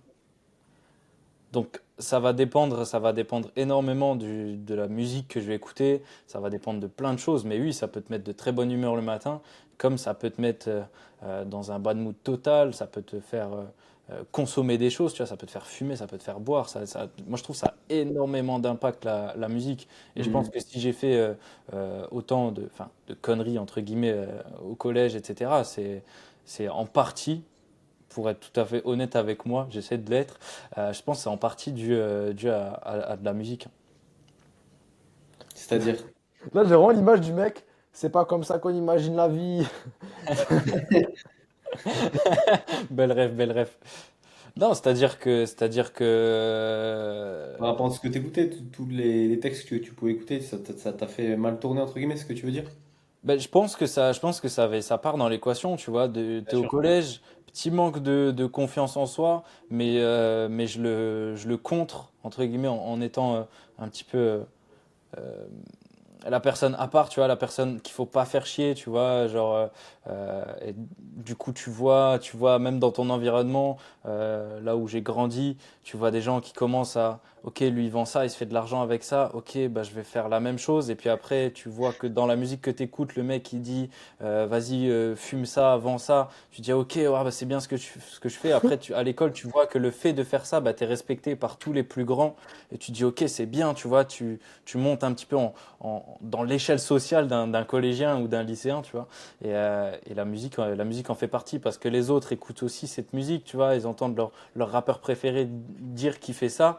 Ils te voient, toi, faire ça. Ils te mettent limite à la même échelle que lui. Ah ouais, lui, c'est un dangereux. Ok, lui, il fait ça. Lui, faut pas l'emmerder et tout, tu En vois. fait, c'est l'art, mec. En fait, c'est. L'art, ça a tendance Ouais. à attirer. Regarde, t'as certainement la même fascination, entre guillemets, aujourd'hui pour Iman Gadzhi et tout ce qu'il peut représenter vis-à-vis du business et de ce qu'il propose, que tu avais vis-à-vis du rap, j'imagine, à l'époque, avec ce que tu as pu faire comme connerie, tu vois. Enfin, Mm. du moins, peut-être pas pareil, mais il y a quand même un parallèle. Je sais pas si vous voyez où je veux en venir. Ouais, je vois totalement. Et par contre, je tiens quand même à nuancer, tu vois, j'écoute encore beaucoup de rap, etc. Mais c'est juste en prendre conscience, en tout cas, que ça peut avoir un impact sur toi. Mais quand tu as 12, 13 ans, 14 ans, tu es complètement con, tu comprends pas que ce que tu vois ou t'entends, faut pas le refaire. Tu vois, c'est comme t'es petit, tu sors d'un film d'action, tu as envie de courir, faire des roulades partout. Tu vois, c'est un peu ce truc-là. Je tiens à nuancer, je critique pas du tout le rap, tu vois. Je suis un grand fan de musique Bien et sûr, bien sûr. de rap aussi, tu vois. Vous pensez Mais pas que. ouais, Je pense qu'il y a une grosse partie de manque de confiance en soi. Parce qu'aujourd'hui, pour les personnes qui vendent de la drogue ou quoi que ce soit, je pense que, surtout qui commencent, la plupart, ils ont des parents qui gagnent assez d'argent, ils ont ce qu'ils veulent. Tu vois, encore ceux qui sont dans des quartiers, etc. Tu vois, là, Le mec, l'illégal, ça séduit. Quand tu fais un truc qui est interdit, voilà, si t'existes, tu vois. c'est ça. Ouais, mais si t'as confiance en toi à 100%, je pense que tu fais pas ça. Qui a confiance en soi à 13 ans, tu vois. Moi, je sais que je crois que j'avais confiance en moi, hein. T'as dit quoi, Gab? C'est pas pour- On T'as t'entend mis- plus, Gab. Ouais. Simon Pradal, je disais.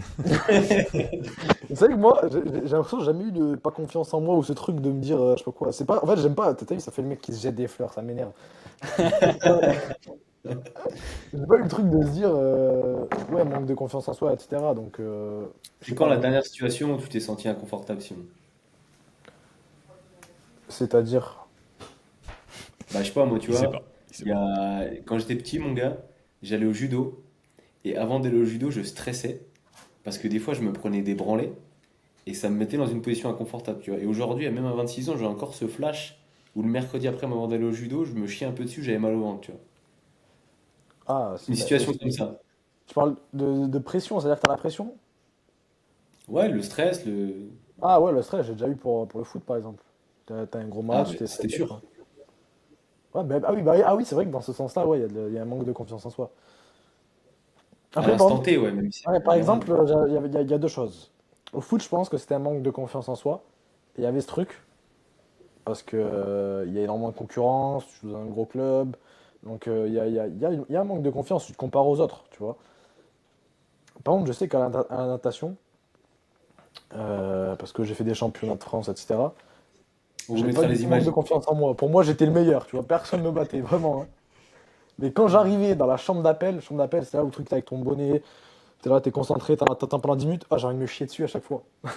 Mais j'étais pas du tout en manque de confiance. C'est-à-dire que je savais que j'avais une grosse course à préparer, etc. Donc il y avait ce truc de stresser, mais j'étais pas en manque de confiance. Ah non, mais de ouf, de ouf. C'est bizarre ce paradoxe. Hmm. Ouais. Ouais, je pense que c'est deux choses différentes encore. Mais c'est vrai que Pradal, t'as l'air très confiant. Et Ah c'est ouais, bien, en vrai, c'est trop bien, tu je vais vois. me Ah, mettre les comme gars, ça, les Pradal a gars. 18 ans, hein. Pradal a 18 ans et il fait des vlogs. Ce mois-ci, j'ai gagné 10K passés. Et je dis pas ça du tout en déconnant. Je dis Ouais, ça non, c'est vrai. sérieusement. C'est vrai, c'est vrai. D'ailleurs, c'est vrai que ça pourrait être quelque chose d'intéressant. Est-ce que Pradal te filmer dans la rue devant tout le monde, ça te gêne ou pas du tout? Ouais, c'est vrai. Bonne Non, question. rien à foutre. Vraiment rien à foutre. En Ok. plus, je l'ai mis dans le vlog et je l'ai mis dans le vlog et je l'ai cut. Parce que j'étais en train de courir et vraiment, je posais ma caméra en plein milieu, toutes les voitures est passées. Puis ben là, en fait, je suis en train de vous parler.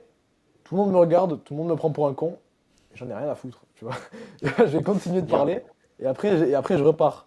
Et en fait, j'avais envie de dire, j'ai dit, ouais, mais je l'ai coupé parce que c'était trop long. J'ai dit vraiment, c'est pareil dans la création de contenu. Non, pardon, dans l'entrepreneuriat. C'est-à-dire que aujourd'hui, si tu as peur de ce que tes parents vont dire, de ce que tes amis vont dire, en fait, ça va te bloquer et en fait, tu vas jamais passer à l'action. Il y aura toujours un Il y a con pour toujours faire cette chier. peur. Tu m'as dit quoi? Je dis, il y aura toujours un con pour faire chier, peu importe dans Voilà, quoi. exactement. Mais combien de fois, même encore maintenant, hein, même encore maintenant que je vis de mon business très bien, tu vois, des mecs qui viennent te voir et qui te disent ouais, ça va, les vidéos, ça marche bien, t'as gagné 200 000 euros ce mois-ci? Ouais, j'ai gagné 200 000 euros ce mois-ci, qu'est-ce qu'il y a? J'ai vu Donc, voilà. la première vidéo que tu avais sortie, tu avais déjà un hater. J'étais, ah, putain, ça va Ça va vite. trop C'est vite. vrai que les haters, moi j'adore, hein. Ouais, Vraiment, c'est les un signe haters, du succès, hein. qu'est-ce que j'aime ça. Quand je vois que j'ai un commentaire d'haters, je suis là, putain, mais qu'est-ce que je t'aime, toi, tu vois. T'es vraiment en train de me donner de la crédibilité, mec, t'es tellement gentil, tu vois. Ouais, vraiment, Mais vraiment, est-ce qu'il y a quelqu'un qui a vraiment. regardé vite fait mon vlog ou pas? Moi, j'ai regardé, Euh, oui. Moi, j'ai regardé, ouais. j'ai pas regardé encore. J'aimerais bien avoir, parce que moi, pour moi, c'est de la grosse merde. Donc j'aimerais bien avoir votre avis et savoir qu'est-ce que je pourrais améliorer, plein de choses. Il y avait pas Moi, je mal vois de. pas comment. Vas-y, vas-y. Vas-y. Non, vas-y, vas-y. Moi, Il y, je vais dire il y avait d'abord. pas mal de scènes différentes. Donc ça, c'est cool. Tu mettais de la musique et tout aussi, justement. Euh, et aussi, tu as ce côté assez authentique. Et je pense que ça, c'est bien de le garder, en fait. Que t'as pas J'ai refait besoin. 2 fois le vlog. Ah ouais? J'ai fait Non, une mais première fois, ouais. mec, c'était super professionnel. Je me suis dit, mais qu'est-ce que je fais en fait? On se fera chier. Je veux dire, tu te fais chier, t'es là, ouais, bon, aujourd'hui, en fait, non, je me suis dit, ouais, ça c'est pas moi, tu vois. Et j'ai refait une deuxième fois le vlog, vraiment comme si c'était moi à 100%. Et pour vous dire, l'introduction, c'est coucou mes petits cheveux à la crème. Non, parce que, Il est fou. Il est fou. parce que je me suis dit, Après, j'avais rien à foutre, tu ton, vois. Je vais dire n'importe quoi et je vais y aller, tu vois. ton Mais côté je trouve que c'est spontané, mieux vieux, quand c'est authentique. J'avoue. c'est une de tes qualités, ton côté spontané. Ouais. Même en story, même là, quand t'as des réactions lors du podcast, tu tiltes, boum, ça part et c'est parti. Et t'es pertinent quand t'es comme ça. Donc, c'est pour ça que je pense que tu peux pas orienter ton vlog dans autre chose que ça. Sinon, il serait pas chiant, mais tu vois ce que je veux dire, il Il faut serait toujours beaucoup moins. garder quand même ce truc-là d'être authentique, mais pas de faire trop le con, tu vois, de faire trop le con tout le temps et sans donner de valeur. Hmm. Parce que des fois, en fait, c'était chaque scène, vu que c'est moi, en fait, je faisais le con. Je me dis, bon, calme-toi là-haut. Sois un petit peu sérieux aussi, tu vois. Mais, yes. Et truc super intéressant, à un moment, je parle de mon histoire pendant 6 minutes au moins. Vraiment, c'est arrivé du premier coup, je voulais même pas parler de ça. C'est-à-dire que j'ai posé la caméra, je me suis dit, ouais, bon, je voulais juste expliquer comment est-ce que j'ai fait 10 986 euros sur le mois de novembre. Juste, je vais expliquer en 1 minute, tu vois. En fait, je suis parti sur. Bah, je crois que d'abord, je vais commencer par mon histoire. Et j'ai parlé pendant 9 minutes. Et j'ai trouvé que j'ai dit des choses qui étaient super pertinentes. Là, ça aurait même pu faire une vidéo YouTube sur mon histoire, tu vois. Là où, si j'aurais voulu vraiment faire une vidéo YouTube sur mon histoire, j'aurais passé 7 jours à la scripter et ça aurait été moins bien que ce qu'il y avait actuellement, tu vois. Spontané, mec. C'est ta Ouais. force. Il y a un vrai truc de ça, de juste tu poses une caméra et tu commences à parler, tu vois, et à la fin tu vas te retrouver quelque part où jamais t'aurais pensé aller. Et en général, c'est des choses super pertinentes. Et j'avais fait cette technique pour du contenu court, tout simplement. J'ai juste posé une caméra là derrière moi. Je parlais à la caméra. Je crois que j'ai parlé 20 minutes. Tu vois, j'ai abordé plein de sujets. Je pouvais rien en faire dans la globalité du truc, mais par contre, il y avait des petits passages d'une minute ou deux, tu vois, qui étaient super intéressantes à remettre en contenu court. Je pense que c'est une bonne technique aussi pour C'est vrai faire que c'est quelques stylé. shorts, C'est-à-dire que tu quelques poses trucs comme une ça. heure et tu Tu parles. Et parles, tu parles mec. sur plein de choses. Et au bout d'un moment, il y a obligatoirement des choses qui vont sortir, des choses de fou, tu vois. Et en Vraiment. fait, tu cuts les mauvais Vraiment. moments. Parce que moi, la seule chose que j'ai fait sur cette vidéo, là, elle a duré 9 minutes, 7 minutes ou quoi, la seule chose que j'ai fait, j'ai rien enlevé, j'ai juste fait des cuts pour rendre ça pertinent. C'est-à-dire que Mm. à un moment, je faisais, ben, en fait, tu vois, et juste, ben, tu l'enlèves, tu vois, t'es obligé de l'enlever. Et ça, c'est aussi super important. Et j'ai pris conscience récemment, quand tu parles, quand tu es en appel, quand tu fais de la création de contenu, plein de choses, éviter de sortir de faire des erreurs linguistiques, c'est-à-dire de faire des euh, ou parce qu'en fait, ça montre réellement que t'es pas sûr de toi et que t'es pas sûr de ce que tu dis, que tu Ouais. réfléchis. Alors que si tu arrives directement, bam! Par exemple, j'ai fait la réflexion encore. Putain, je fais que parler de mes appels de coaching parce que je fais que ça dans ma vie, j'ai l'impression. Et Bien cet sûr. après-midi, j'ai quelqu'un en appel. Je dis, ok, parce qu'on faisait un jeu de rôle. Ok, concrètement, qu'est-ce que tu peux m'apporter? Je le mets dans une situation inconfortable. Qu'est-ce que je peux Mm. t'apporter? En fait, je peux t'apporter ça et après, je fais attends, tu te fous de ma gueule là. Tu crois Non, faut être vraiment sûr. que quand t'es en appel de vente avec quelqu'un, que si t'es pas sûr de A à Z, parce qu'en fait, il est pareil que toi, Paul, sur du personal branding. Ok. En fait, il sait pas forcément où se positionner. Je dis, qu'est-ce que tu peux m'apporter? En fait, moi, je peux t'apporter, il me dit, une meilleure image de marque. Sur du long terme, ça te permettra d'être bien reconnu, que les gens ils te voient bien. Je fais, oh stop, les gens ils en ont rien à foutre, tu vois. Et je vais faire, regarde comment est-ce que je vais faire, comment je pitch. Ok, aujourd'hui, ce qu'on peut t'apporter, c'est une stratégie clés en main pour obtenir 5 clients supplémentaires en inbound. En inbound, grâce à ta création de contenu. Ça, c'est top.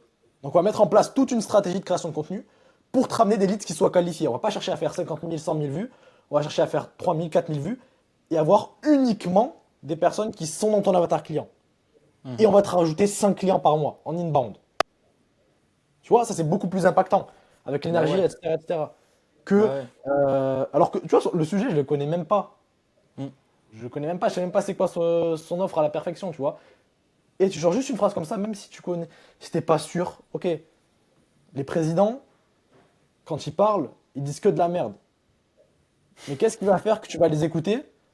C'est que ils ont une posture d'autorité, c'est-à-dire qu'ils marquent des silences, ils répondent à côté, hein, mais ils sont confiants. Ils ont une posture d'autorité. Et si t'as pas cette posture d'autorité, si tu arrives en appel, qu'est-ce que je pourrais te vendre? En fait, nous, ce qu'on peut te mettre en place, ben, on pourrait te faire 30 vidéos en fait. Et ces 30 vidéos-là, elles vont te permettre d'avoir plus de clients. Mais Tu ouais, vois, le mais mec, j'ai pas envie d'acheter. Alors que si tu me dis, je te rajoute 5 clients dans ton business grâce à du inbound, tu vois, j'achète. c'est Ah, mais t'as ça, raison. faut être convaincu de ton truc et c'est comme ça que tu fais énormément de tri et j'irai même plus loin, tu vois, même plus loin que le closing. Dans la création de contenu elle-même, ça se voit les mecs qui ne sont pas du tout convaincus par ce qu'ils sont en train de partager, qui partagent ça parce qu'ils l'ont entendu quelque part. Faut être convaincu partout en fait. Lorsque tu proposes quelque chose, sois convaincu. Et je pense que c'est une des métriques qui a fait que tu as eu du succès comme ça, Pradal, c'est qu'à chaque fois que tu parles, tu es convaincu de ce que tu es en train de dire. Et au moins, ça transmet, tu transmets vraiment tes croyances, tu vois. On peut ne pas être d'accord sur un certain point, mais toi, tu es convaincu de ton point, donc ça va ouvrir notre réflexion à, ok, pourquoi il est convaincu de ça, lui? C'est Exact. qu'il doit avoir des arguments, et on peut aller en profondeur, tu vois. Et dans un appel de closing, je t'ai jamais vu en appel de closing, de vente, mais je pense que tu es tac, tac, tac, tac, tu vois, genre, tu es convaincu de ce que tu vends, parce que tu sais que ça marche. Et c'est super important. Conclusion, ne venez pas en appel de closing avec moi, sinon vous allez sortir la carte. Non mais, Partir, les gars, vous allez saigner du nez. vous essayez du nez, le lendemain, vous allez vous réveiller, vous savez pas où vous allez être. Ah, mais si, si, si, c'est vrai, c'est vrai. T'as La cette assurance, conviction. mec. Voilà, ça fait partie de toi, c'est une très bonne chose, Ah, hein. mais après, ce qu'il faut dire aux gens, c'est que c'est quelque chose qui se travaille. C'est-à-dire que ça arrive pas du jour au lendemain. Bam, t'es convaincu, t'arrives, tu pitches, ça se travaille. Combien d'heures j'ai bouffé à travailler une compétence? C'est ça que Combien j'allais d'heures dire. j'ai bouffé à étudier des sujets? Parce que tu peux pas être convaincu si t'es pas réellement convaincu au fond de toi, tu vois. Non, Donc bah c'est non. pour ça qu'il faut continuellement apprendre, continuellement travailler ses compétences et continuellement être dans l'action et dans l'apprentissage. Ouais, Ton assurance, là, C'est pas juste en regardant un débat politique que tu vas être convaincu de la politique. C'est-à-dire, ouais, j'ai regardé la vidéo, j'ai regardé. Moi, je suis convaincu que François Hollande nous permettra de Ah, baisser pas les impôts. lui, pas lui. S'il te Ah, les plaît. gars, j'ai eu un vrai débat en famille la semaine dernière. On va parler politique, les gars. Let's Euh, go. j'ai eu un vrai débat. C'est-à-dire que tout le monde m'a dit, ouais, Nicolas Sarkozy. Parce qu'en fait, j'ai écouté le podcast de Nicolas Sarkozy sur Legend. Mm, Je dis, ce mec est trop fort, tu vois. C'est-à-dire que ce Hmm. mec est trop fort parce que il parle extrêmement bien. c'est Quand il impressionnant. parle, ça se fait rare. Et quand il dit quelque chose, tu l'écoutes, tu vois. Ils Hmm. disent, mais toi, tu connais rien. euh, tu sais pas ce qui s'est passé en 2012, je sais pas quoi. Putain, mais j'en ai rien à foutre, en fait, de ton nom politicien. Moi, je te parle de la personne, tu vois. Parce Ouais, que les gens, ils ouais. ont trop l'habitude de voir, ok, qu'est-ce qui s'est passé. Non, si on parle de la personne. En fait, ils connaissent même pas la personne concrètement. Et... Mm. Non, mais clairement, clairement. Ah, Mais en machine, fait, hein, Sarko, hein. Qu'on soit pour Mm, ou contre sa politique, mm. l'homme, c'est une Mec, machine, hein. Il vient de mec, rien, ce mec, hein. il me clashait alors que quand il était en politique, j'avais 7 ans. Qu'est-ce que tu veux que j'en sache sur sa politique? Je te parle de l'homme. Mais le podcast est ouf. C'est Ouais. impressionnant. Et ça, il n'aborde même pas la politique en soi, tu vois. Donc oui, c'est que l'homme derrière. Et ça, tu peux jamais enlever que Sarko, mec, c'est un grand monsieur. Il sait très bien s'exprimer. Il a des leçons de morale de malade. Il lâche des punchlines toutes les 2 phrases. C'est un truc, tu peux le noter dans ton carnet, te l'afficher en fond d'écran. C'est C'est clair. abusé. Ouais, C'est et clair. quand t'as dit le podcast est ouf, je croyais que c'était pour l'ouverture d'esprit, pour apprendre des choses, être convaincu sur plein de sujets, mais ça, je vous jure que c'est aberrant. C'est-à-dire que si tu bouffes beaucoup de podcasts qui sont pertinents, tu vas apprendre mais plein de choses différentes. En fait, le problème, c'est que les gens, ils veulent trop quelque chose de concret rapide. C'est-à-dire que je vais regarder une vidéo, il faut que je ressorte concrètement avec quelque chose. Mm. Et en fait, ils ressortent avec rien. Alors que si tu te dis, moi je me dis, bah, je bouffe des podcasts parce que j'aime bien. En fait, maintenant, j'aime bien écouter les podcasts. Donc je les écoute. Et j'apprends des choses sans me dire, ouais, je vais aller sur ce podcast pour apprendre des choses, tu vois. Parce que les gens, quand ils font quelque chose, ils veulent toujours voir un intérêt derrière. C'est-à-dire Normal, mec, que. c'est vite aujourd'hui. Après, tu peux l'avoir l'intérêt avec ton podcast, c'est juste la manière de le consommer. Tu le consommes avec un carnet à côté et un stylo. Crois-moi que tu vas ressortir beaucoup plus de choses qu'une vidéo YouTube de 6 minutes qui Ouais, cherche mais juste ok. à te garder l'attention, quoi. Ah, mais qui fait ça? Si tu le fais 2 fois, tu regardes le podcast avec un carnet à côté, tu le fais 2 fois. Est-ce que tu as envie d'en regarder 4, 5? Ben non, parce que c'est Ouais. chiant de prendre le carnet. Moi, une question, un truc que je préfère, c'est t'écoutes un podcast, mais que tu l'écoutes pas juste pour l'écouter. T'écoutes un podcast, une chose pertinente, bam. Tu l'écris. Comme je vous dis la dernière fois. Ouais, voilà, je crois que tu te dis, je regarde un Non, podcast non, et je prends c'est mon pas. carnet. Comme un fou. Non, non, non. Non, mais le carnet est toujours là et dès qu'il y a un truc pertinent ou Ça dégaine. qui t'a impacté, là, tu le notes, au moins tu t'en souviens. Mais Ouais, et non, t'es encore. pas là. Ça dépend. Il y a des podcasts où je me mets directement parce que je sais que ça va être des pures masterclass. Genre Hormozy, tu vois, je lance une vidéo de lui. Là, évidemment que j'ai le carnet, je suis prêt à noter. J'ai déjà écrit le titre de la vidéo et je vais tout détailler en dessous. Mais des podcasts détente, non, là, j'écoute. Et s'il y a un truc stylé, boum, je note et c'est tout. Moi, ce que je fais des Et, fois, c'est soit je vais directement dans l'app de notes sur iPhone, ou des fois, en fait, parfois, quand je suis tellement, quand j'ai la flemme, j'enregistre. Et comme ça, j'ai vraiment le ton genre de la phrase qui m'a impacté. Et comme ça, je peux re-regarder et genre, j'ai. Tu pourrais dire? Attends, je peux redire? C'est pas con du tout, j'ai Donc, jamais pensé. donc t'enregistres. Tu vois, tu vas écouter un podcast. Et d'un coup, tu vas écouter une phrase ou un truc qui va te dire, mais putain, ah ouais, ça c'est vraiment smart. Et en fait, pour garder aussi l'intonation de la phrase, t'enregistres juste le moment, genre 20 secondes, où il dit justement cette phrase-là. Et ensuite, moi, ce que je fais, c'est que je le mets dans un dossier sur iPhone. Et j'ai genre un dossier. Et là, j'ai genre plein de dossiers avec Tu vois des screenshots de pages de vente, d'ads que j'ai vus, de séquences justement de sans permission que j'ai vues. Comme ça, j'ai pas besoin de regarder tout le Et podcast. Et est-ce en que fait, tu reviens sur le truc? ouais. Parce que moi, des fois, j'ai fait ça plein de fois, en fait, je reviens jamais, en fait. Alors que là, ce que je fais juste, et c'est comme je faisais la dernière fois, c'est 90% d'action et 10% d'information. Ouais. Parce que j'écoute justement notamment un podcast avec un entrepreneur super pertinent, je vais pas vous le donner, parce que vous allez rester ici. Euh, et en fait, ce mec, je vous jure, que quand j'écoute un podcast à la salle, ma séance, elle est morte. Vraiment. Parce que au bout de 5 minutes, mec, il donne tellement de valeur que je pars comme un fou. C'est-à-dire que je vais dans mes notes, Ouais. puis j'écris, et là, je déballe, je vois 6 minutes de repos. Enculé. Du coup, j'ai arrêté d'écouter ce mec. Il y a des podcasts, vraiment, lui, il parle 30 minutes. C'est un podcast de 30 minutes, mais en fait, c'est vraiment des podcasts où, comme tu dis, il y a des podcasts où c'est divertissement, tu vas prendre juste une petite info et tu vas pouvoir la noter. Mais il y a des podcasts, c'est 30 minutes, full valeur. Et en fait, il faut vraiment pas le prendre comme du divertissement et être là et pouvoir prendre des notes. Donc ça va aussi dépendre du contenu qui est consommé. Ouais, totalement. À quand le Yes. podcast personnel? Hein? Le podcast? Personnel? Comment ça, personnel? Tu veux que je te dise le nom de l'entrepreneur? Non, non, à quand? Enfin, est-ce que tu aurais envie de démarrer un podcast solo? Ou du coup, tu En proposerais fait, la j'y ai même chose? pensé, sauf que j'arrive pas à me dire que. En fait, j'aime pas être déconcentré. C'est-à-dire que pour moi, à l'heure actuelle, ma création de contenu en organique sur Instagram, c'est de la merde. Pour moi, ma création de contenu sur YouTube, c'est de la merde. Donc pourquoi est-ce que je vais rajouter ce podcast-là 30 minutes alors que le reste n'est pas parfait? Ah, ok, je vois. J'ai envie que, et c'est super pertinent, j'aimerais bien lancer ce petit podcast, un podcast où je fais juste des vidéos de 30 minutes, où j'apporte full valeur. Sauf que je trouve qu'aussi, en tant qu'entrepreneur, on a beaucoup d'opportunités, beaucoup d'idées dans la tête, mais c'est comme dans la vie, il faut savoir dire non. Faut prioriser. Ouais. Il y a des choses, aujourd'hui, ce qui va me rapporter plus de leads sur du court terme, ça va être de me concentrer sur ma stratégie contenu Instagram et YouTube. Et en ce moment, c'est de la merde. Donc je dois travailler là-dessus plutôt que de prendre le temps de monter un podcast. Mais quand ça, ce sera Ouais. parfait, bien sûr, pourquoi pas monter un podcast pour pouvoir développer la personal brand, etc. etc. Après, la fameuse punchline, fait est mieux que parfait, hein. Ouais, mais si tu. Mais ouais, mais après, si tu te dis ça à Ça doit chaque être fois, tu. 24 heures dans une journée. Hein. Voilà, si Il tu est dis là ça le à chaque problème. Ouais, Je dis ça pour essayer de mettre un peu de nuance, tu vois. Bien sûr. Alors que moi aussi, j'aimerais bien lancer un podcast solo, mais je le fais pas parce que je me dis ça va être un bourbier encore plus. Pour le moment, pas le time, tu vois. Si vous deviez. Et toi, Gab, tu serais chaud aussi pour ça?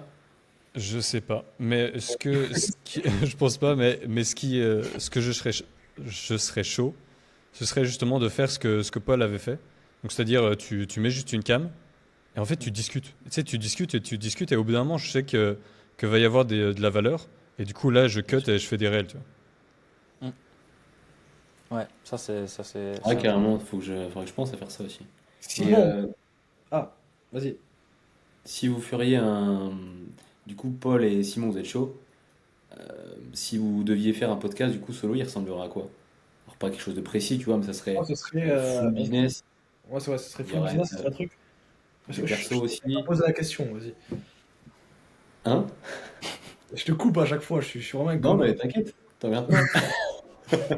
Non, vraiment, ce serait un truc, par exemple, c'est exactement comme le mec que j'écoute, c'est 11 clés de l'entrepreneuriat que j'ai apprises, mais pas juste 11 clés où je partage ma vie ou ce que ça m'a appris pour moi, non. 11 clés qui m'ont permis de devenir la personne que je suis aujourd'hui, qui m'ont permis d'atteindre les résultats que j'ai eu aujourd'hui. Donc en passant par la communication, en passant par plein de choses.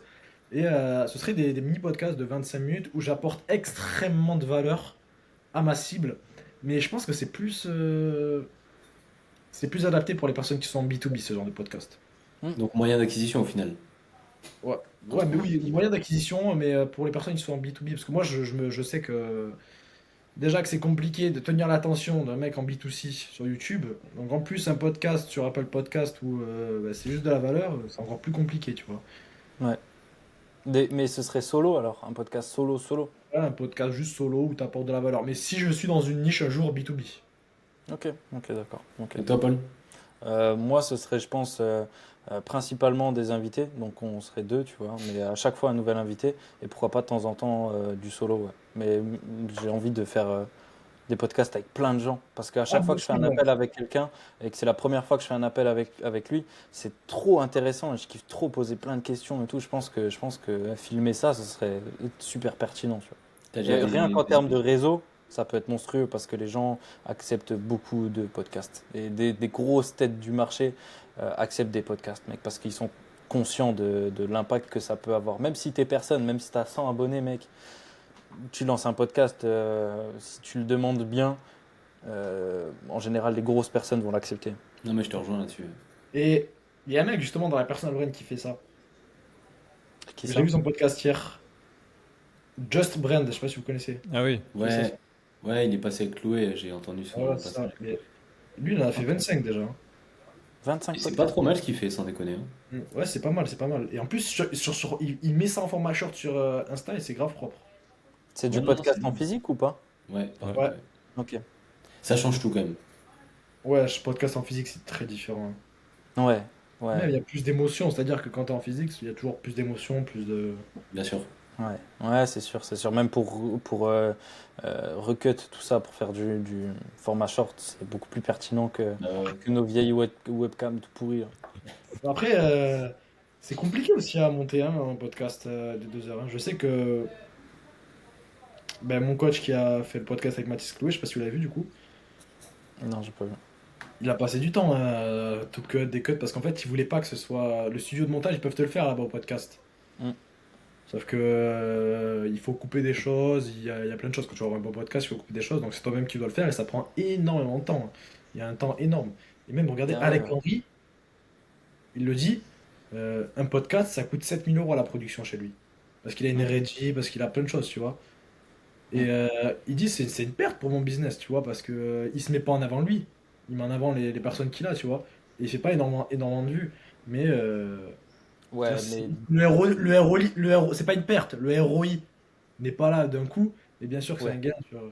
C'est juste que ouais. quand même, il prend l'initiative au lieu de prendre juste une salle à 200 €, comme tout le monde fait. Mm. Le mec, il prend l'initiative d'avoir une régie, d'avoir plein de choses, et c'est 7 000 balles le podcast. Et il en tourne 12 en 3 jours. Mm. Ah, mais on se rend pas compte, on se rend pas compte des tarots, des prix que ça coûte, hein. Même j'en ai discuté, du coup je me suis renseigné, parce que ça commence à me faire chier un petit peu de faire le montage de ce podcast. Je me suis renseigné pour un podcast aussi simple que celui-là, tu vois, juste pour faire l'intro et faire le cut au début, la fin, c'est minimum 300 balles. Ah, ouais, What? putain, les enculés. Un podcast sur Riverside, tu vois, ça chiffre vite, mais parce que c'est vite du temps, hein, en vrai. Même Non, si tu mais lui donnes ouais. les Les time gens s'en codes. rendent pas compte, hein. Ouais, Les gens s'en rendent pas compte du temps que ça prend le montage. minimum. Et du coup que ça. C'est abusé. Vraiment, c'est.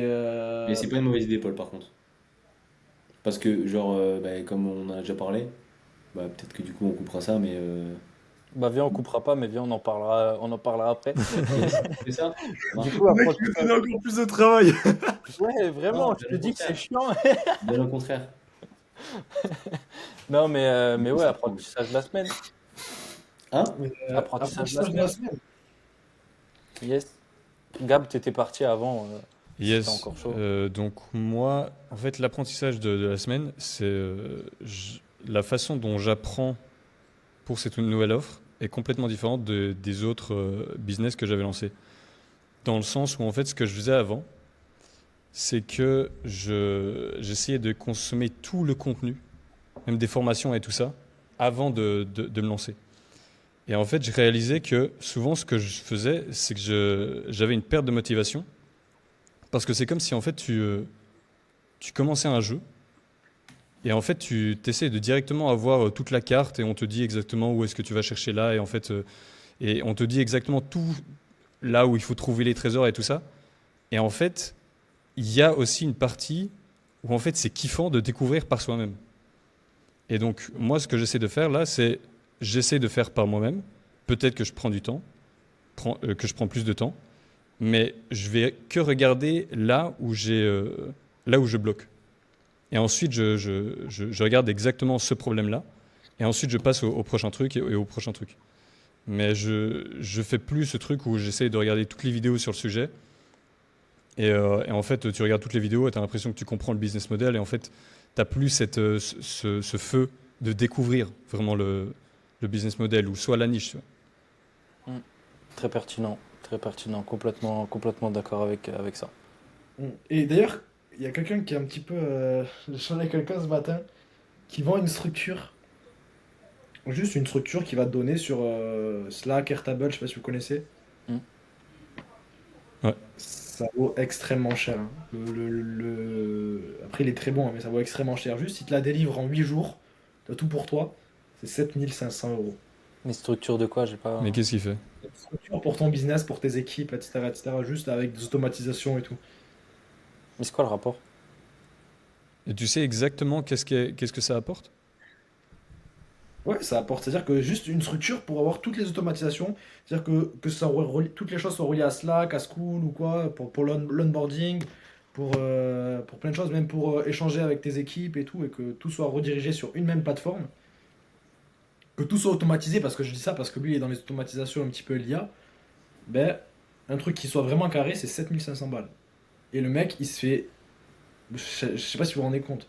Il livre un service en 8 jours, il a presque rien à faire parce que le truc il est déjà préfet. C'est même pas un coaching, le truc il est préfet, il te le donne juste. Il se fait 7 500 balles. Après, le gain de temps derrière, il est énorme, donc ça Je me choque pas. comprends.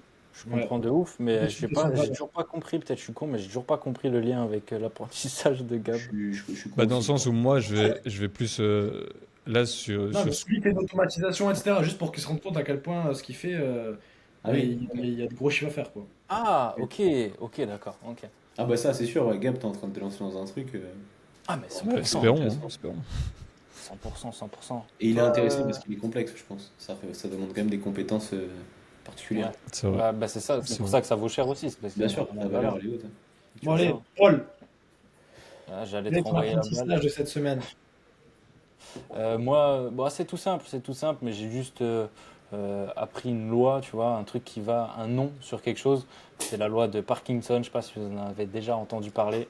En gros, ça dit juste, si tu te donnes 3 mois pour faire quelque chose, tu le feras en 3 mois. Si tu te donnes un mois pour faire quelque chose, tu le feras en un mois. Donc en Mhm. gros, réduis tes deadlines pour te faire des choses, comme ça t'étales pas. Surtout pour des personnes, moi c'était mon cas, à l'école je vais jamais faire mon DM avant que ce soit la merde et qu'il faut que je le fasse, tu vois. Donc Le dimanche raccourcissez vos soir. deadlines dans vos business aussi en vrai. Ça, c'est vrai, Ouais, hein. carrément. Moi, j'ai Je... vraiment ce gros truc, cette grosse réflexion, même je l'ai eu cette semaine. Bon, je vous dirai notre apprentissage, Mhm. mais c'est privilégier tout le temps la rapidité. Y aller vite et y aller fort. Parce qu'on a trop tendance à se poser sur ouais, on travaille 8 heures, etc. En fait, il y a une différence entre travailler 8 heures, y aller vite, y aller fort, avec de l'intensité, et travailler 8 heures juste comme ça, tu vois. Donc, vaut mieux Ouais. réduire le temps de te dire ouais, bah, je vais travailler peut-être moins dans la journée, mais je vais y aller vite, y aller fort avec de l'intensité. D'accord. Et quand je fais quelque chose, je sais ce que je fais, plutôt que juste d'y aller dans la va-vite et de travailler, voilà, tu fais semblant de travailler toute la journée, quoi. Ouais, 100%.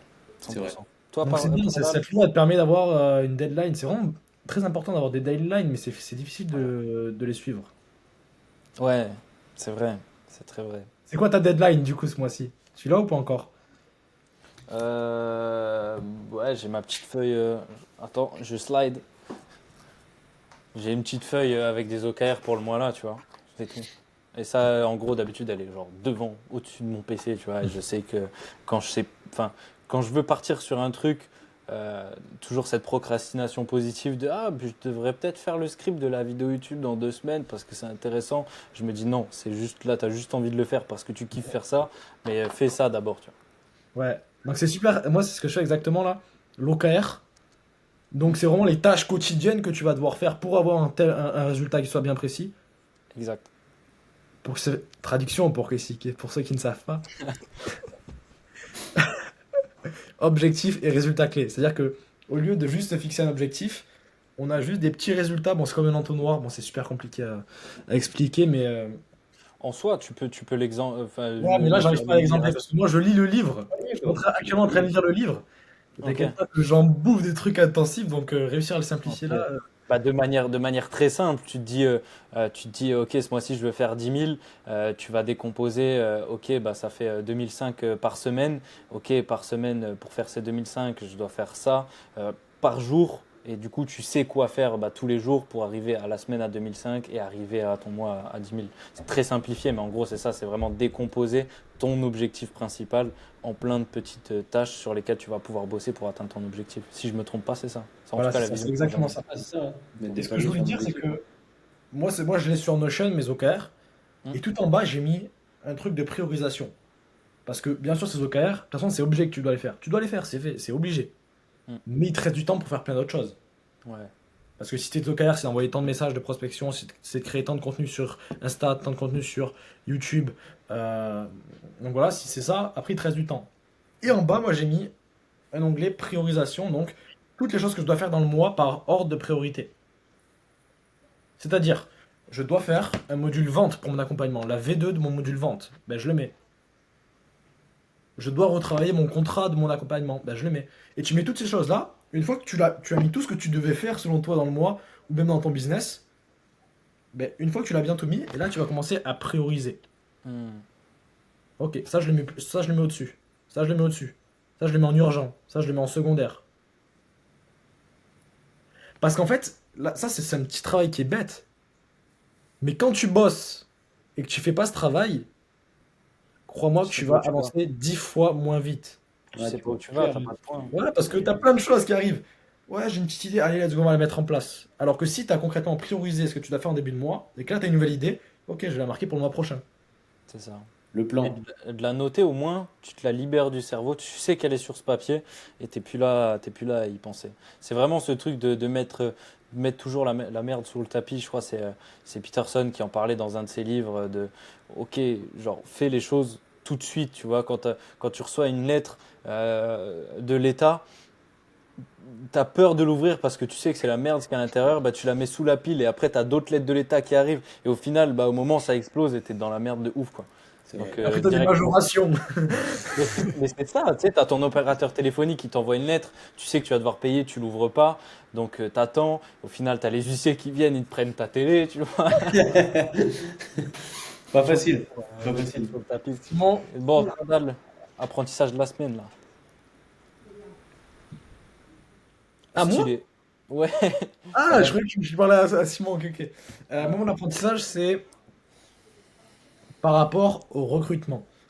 C'est-à-dire que j'ai eu un appel, on va dire, c'est un coach, il est coach déjà, lui, pour un organisme de séduction qui fait plus de 80 000 euros par mois. Et lui, il est coach depuis 1 an et demi là-bas. Mais c'est un véritable A-players, tu vois. Et moi, je me suis toujours dit, putain, mais comment t'arrives à recruter des A-players? Qu'est-ce qui fait? Qu'est-ce qu'ils ont dans la tête? Ils peuvent monter leur activité pour eux, tu vois. Et bien sûr, j'arrivais à le justifier, donc ok, ils restent dans l'entreprise pour avoir une stabilité, etc., etc. Mais j'arrivais pas à me le mettre à 100% dans la tête et réellement comprendre. Ouais. Et là, à travers toutes les questions que j'ai posées, du coup, durant cet appel de vente, j'ai réellement compris que il y a deux choses. Il y a trois choses. Bon, je vais en parler. Première chose déjà, c'est cette stabilité. C'est-à-dire qu'aujourd'hui, quand tu te lances dans l'entrepreneuriat, t'es pas du tout stable. Tu peux travailler pendant 3 mois sans aucune garantie de résultat. Alors que quand tu es coach, pour un organisme de formation qui fait 80 000 euros par an depuis 1 an et demi, tu upgrades parce que faut savoir, hein, depuis 1 an et demi, c'est un véritable A-players. Parce qu'il est vraiment très chaud. Il a même monté un livre sur Amazon, il a un livre sur la séduction. C'est le domaine de la séduction. Il est payé des miettes. Alors qu'il est ultra fort. Tous ses élèves, ils en redemandent. Pour te dire, dans l'organisme de formation, ils ont 6 upsells. Et quand c'est lui en tant que coach, tous les upsells, ils sont là. Ça fait plus de 12 000 euros juste pour de la séduction. Et lui, il touche 1200 euros par mois. Quoi? Les gars, je sais pas si vous vous rendez compte. Mais il y a une couille. Ouais. En fait, il est payé 30. Regardez, vous savez, c'est quoi le truc? Il est payé 35 euros par coaching. Et si les gens ne réservent pas leur coaching, il n'est pas payé. C'est-à-dire qu'il y a toujours des gens qui vont pas prendre l'initiative d'envoyer un message au coach pour réserver un coaching. Si c'est pas fait, il n'est pas payé. Mais c'est Et quoi du coup, cette c'est merde? juste 35 balles par coaching et 35 balles par live. C'est-à-dire qu'il prépare un live sur Canva, un putain de live, il prend que 35 euros. Mais du coup, pourquoi il reste? Ben ouais, On ben veut la ouais. réponse. Pourquoi il reste? Parce que, de une, ça fait 1 an et demi qu'il est là-bas. S'il arrête du jour au lendemain, ça fait concurrence. Il a 35 ans, il repart à zéro. C'est compliqué de repartir à zéro quand t'as 35 ans alors que tu sais que t'as 1200 euros par mois. Et donc déjà, c'est d'un point de vue de stabilité, c'est-à-dire que... Et aussi, c'est surtout le truc de...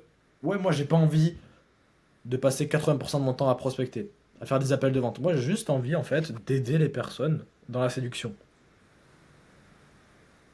Ils ont vraiment pas envie de se faire chier avec de la prospection, de se faire chier avec de la vente, de faire toutes les petites paperasses. Ils ont juste envie de prendre un appel et de coacher en séduction qui est ce qui les passionne, tu vois.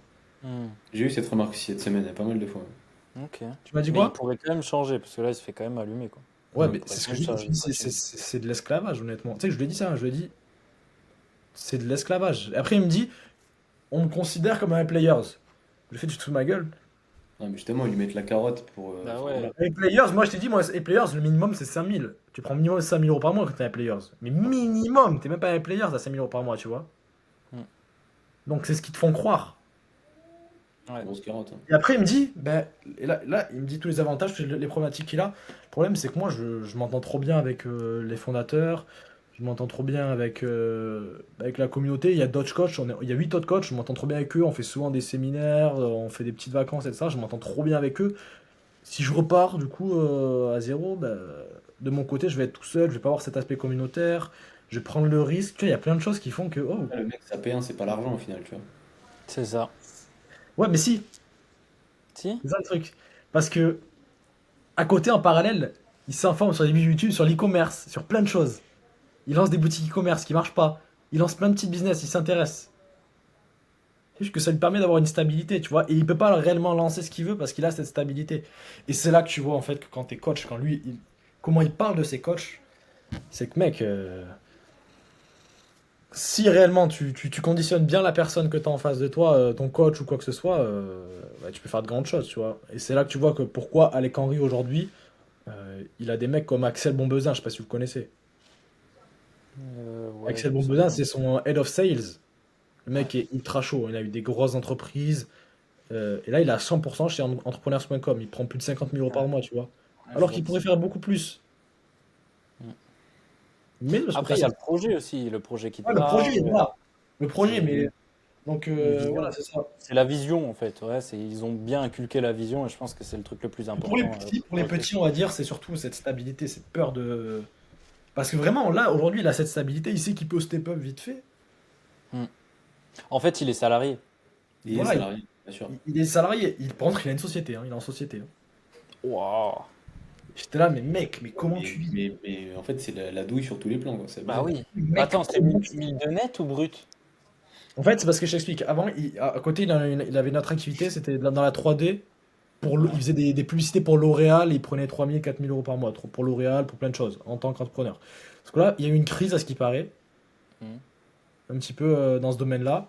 Et du coup, ça fait 4 5 mois qu'il est plus là-dessus. Du coup, il fait juste du coaching et il vit un petit peu sur ses économies et il prend ses 1 200 euros. Il était à 800 avant, il a fait 700, 1100, 1200, 1300. Là, il a 1 200. En fait, il step up depuis un an et demi juste de 50 balles tous les mois, quoi. Ça dépend du nombre de Surtout, il clients. faut se barrer à la concu. Il y a pas mal d'offres dans cette niche, hein. Il faut essayer Bah de non, démarcher un peu à droite à gauche, hein. pas comme si Ouais, ça mais se manquait. barrer à la concu. Mais pourquoi se barrer à la concu? Il a cet aspect communautaire avec tous les coachs, il peut Oui, faire des oui, trucs c'est vrai. communautaires, il adore ça.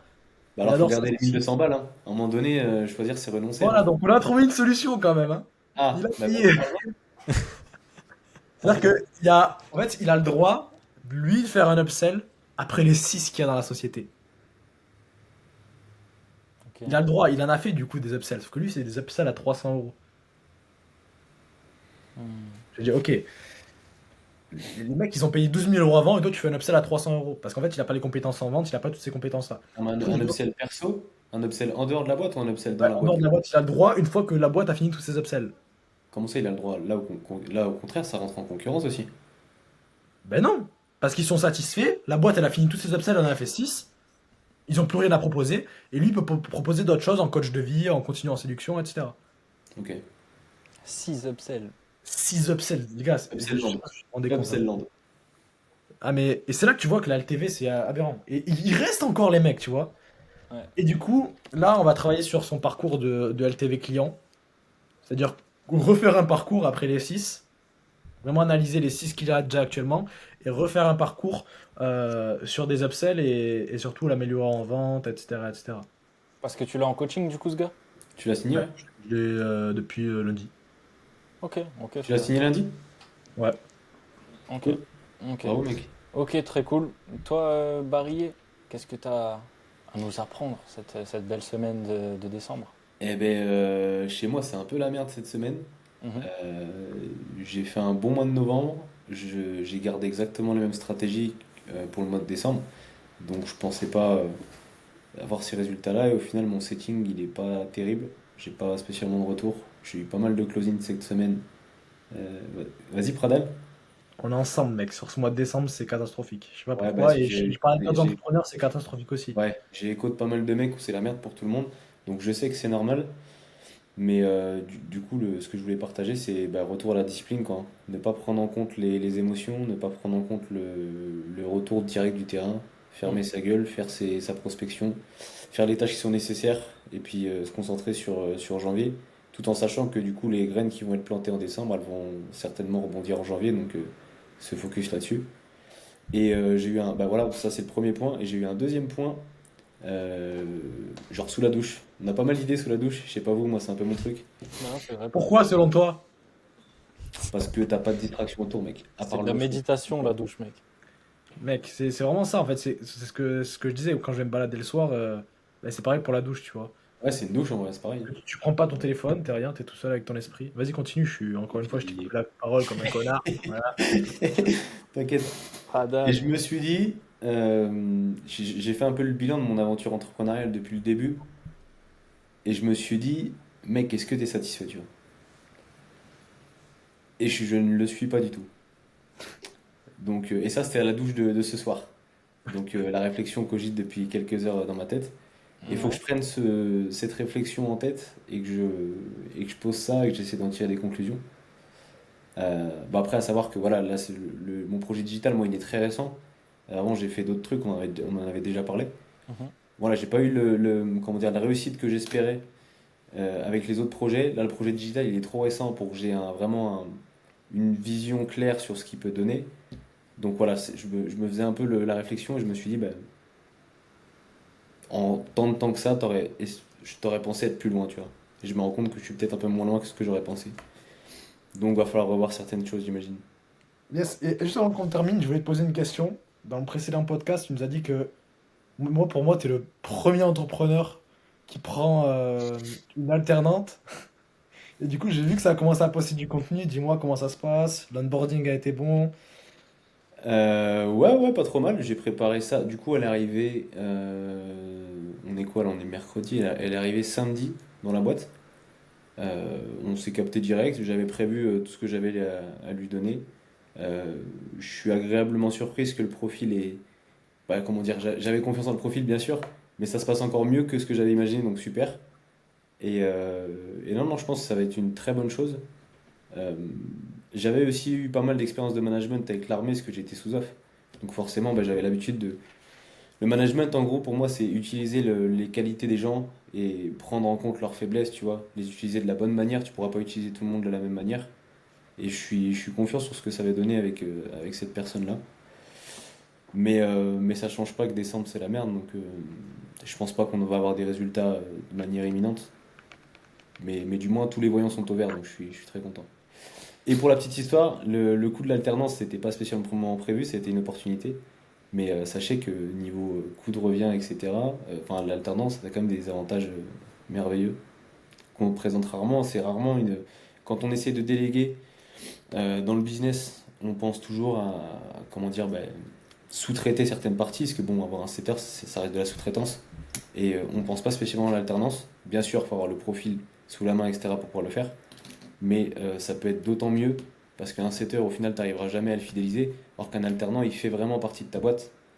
Et voilà, c'est pas une relation de pro à pro, c'est une relation vraiment de personne que tu fais rentrer dans ta boîte, dans ton image, dans ton aventure. C'est totalement différent, quoi. Donc C'est quoi Ouais, les forcément, attention, coûts? parce que tu peux tout de même fidéliser avec les bons process, les bons SOP, tu peux tout de oui, même fidéliser un setter. Mais là, oui, non, non, bien il sûr, parlait bien sûr. il parlait de l'aspect financier. Je sais pas si tu peux parler des coûts ou pas. Et bien là, en l'occurrence, bah, elle s'appelle Manon, la fille en question, elle a 20 ans, elle a pas encore 20 ans, son Mhm. salaire J'espère que c'est tu vas nous faire des 700. shorts, hein, Manon. Hein. T'as le temps. Hein. Comment? J'espère qu'elle va nous faire des shorts sur le podcast, hein, Manon. Elle a le temps. Ouais, bah, les compétences en montage sont en train de s'acquérir, donc doucement, mais pourquoi pas l'avenir. Un alternant de stage là, c'est 750 balles, et à savoir que l'État prend en charge 500 balles d'aide sur un an de formation. Donc voilà, c'est quelqu'un qui coûte 250 euros par mois. Bien sûr, il faut faire les démarches, etc., parce que ça vient pas comme ça, mais c'est Il y super a bien. des alternants qui regardent ce podcast et qui veulent travailler avec moi. Venez. Ah, mais c'est une folie, c'est une folie. Après, plus la grille de salaire, comment dire, elle évolue selon l'âge de la personne. Donc je Ouais, crois ouais. qu'après, Ça genre va à jusqu'à 25 ans, elle 1005. prend 100% du SMIC. Là, elle prend 1007. Ouais. Mais du coup, ce qui peut Parce être que, cool, c'est de mettre des systèmes de primes en place, parce que forcément, bah, pour que la personne Oui, soit efficace, faut la rémunérer correctement, et puis c'est le but du business. Donc clairement. voilà, il y a une certaine liberté, et il y a moyen de la fidéliser, lui donner un vrai salaire à terme, quoi. Donc c'est Bah, cool. c'est ça. Vu qu'il y a 500 250 balles euros, là, d'aide. tu payes 250 Euh, euros pendant combien de temps? un an. Et elle peut travailler 8 heures par jour? Ouais, alors, tout à Mec, fait. j'ai vu la tête de, L'esclavage, les gars. j'ai vu la Voilà, j'ai un tête de alternant sous la Pradal. main, les gars. Non, J'ai ça, mec, ça dépend de ta convention collective. j'ai vu la tête Les de gars, je vous jure, Pradal quand t'as dit que c'était je connais l'aide. 250 euros. J'ai vu la tête de Pradal. Il était là, il était en train de repenser à tout son business. Il était là, vas-y, c'est bon là. Je vais recruter 64 alternants. Tu sais Non, mais que mec, j'ai un pote à moi, d'ailleurs, qui a pris mon accompagnement, qui a mon accompagnement, et qui vient de quitter son alternance, il en recherche une. Il m'a dit, ouais, tu veux pas me prendre pour rigoler? Je fais, vas-y, toi. Mais les gars, bah je là, faut rigole arrêter de vraiment. rigoler, faut se mettre autour de la table, hein.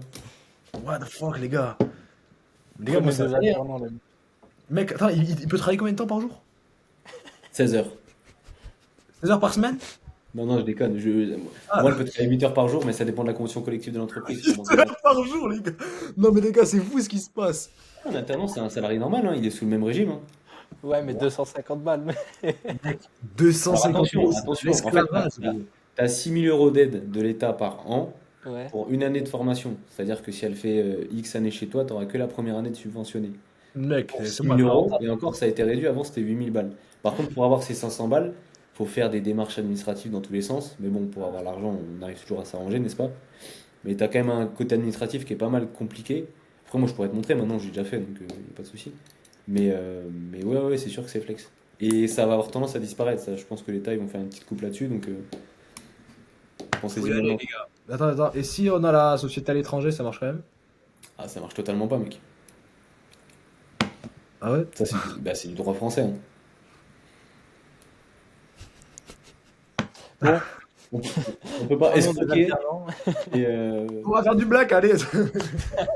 là, je déconne, mais voilà. J'ai été long. Pardon. Bon, Ok, super bon, cool. super Les gars, intéressant. merci de nous avoir écoutés. On se retrouve dimanche prochain à 18h si Paul est à l'heure. Et Allez, escroc. Ça envoie des balles alors que. Ah, attends, on va te régler juste après. C'est qui peut allez, on se Allez, fait passer une bonne soirée.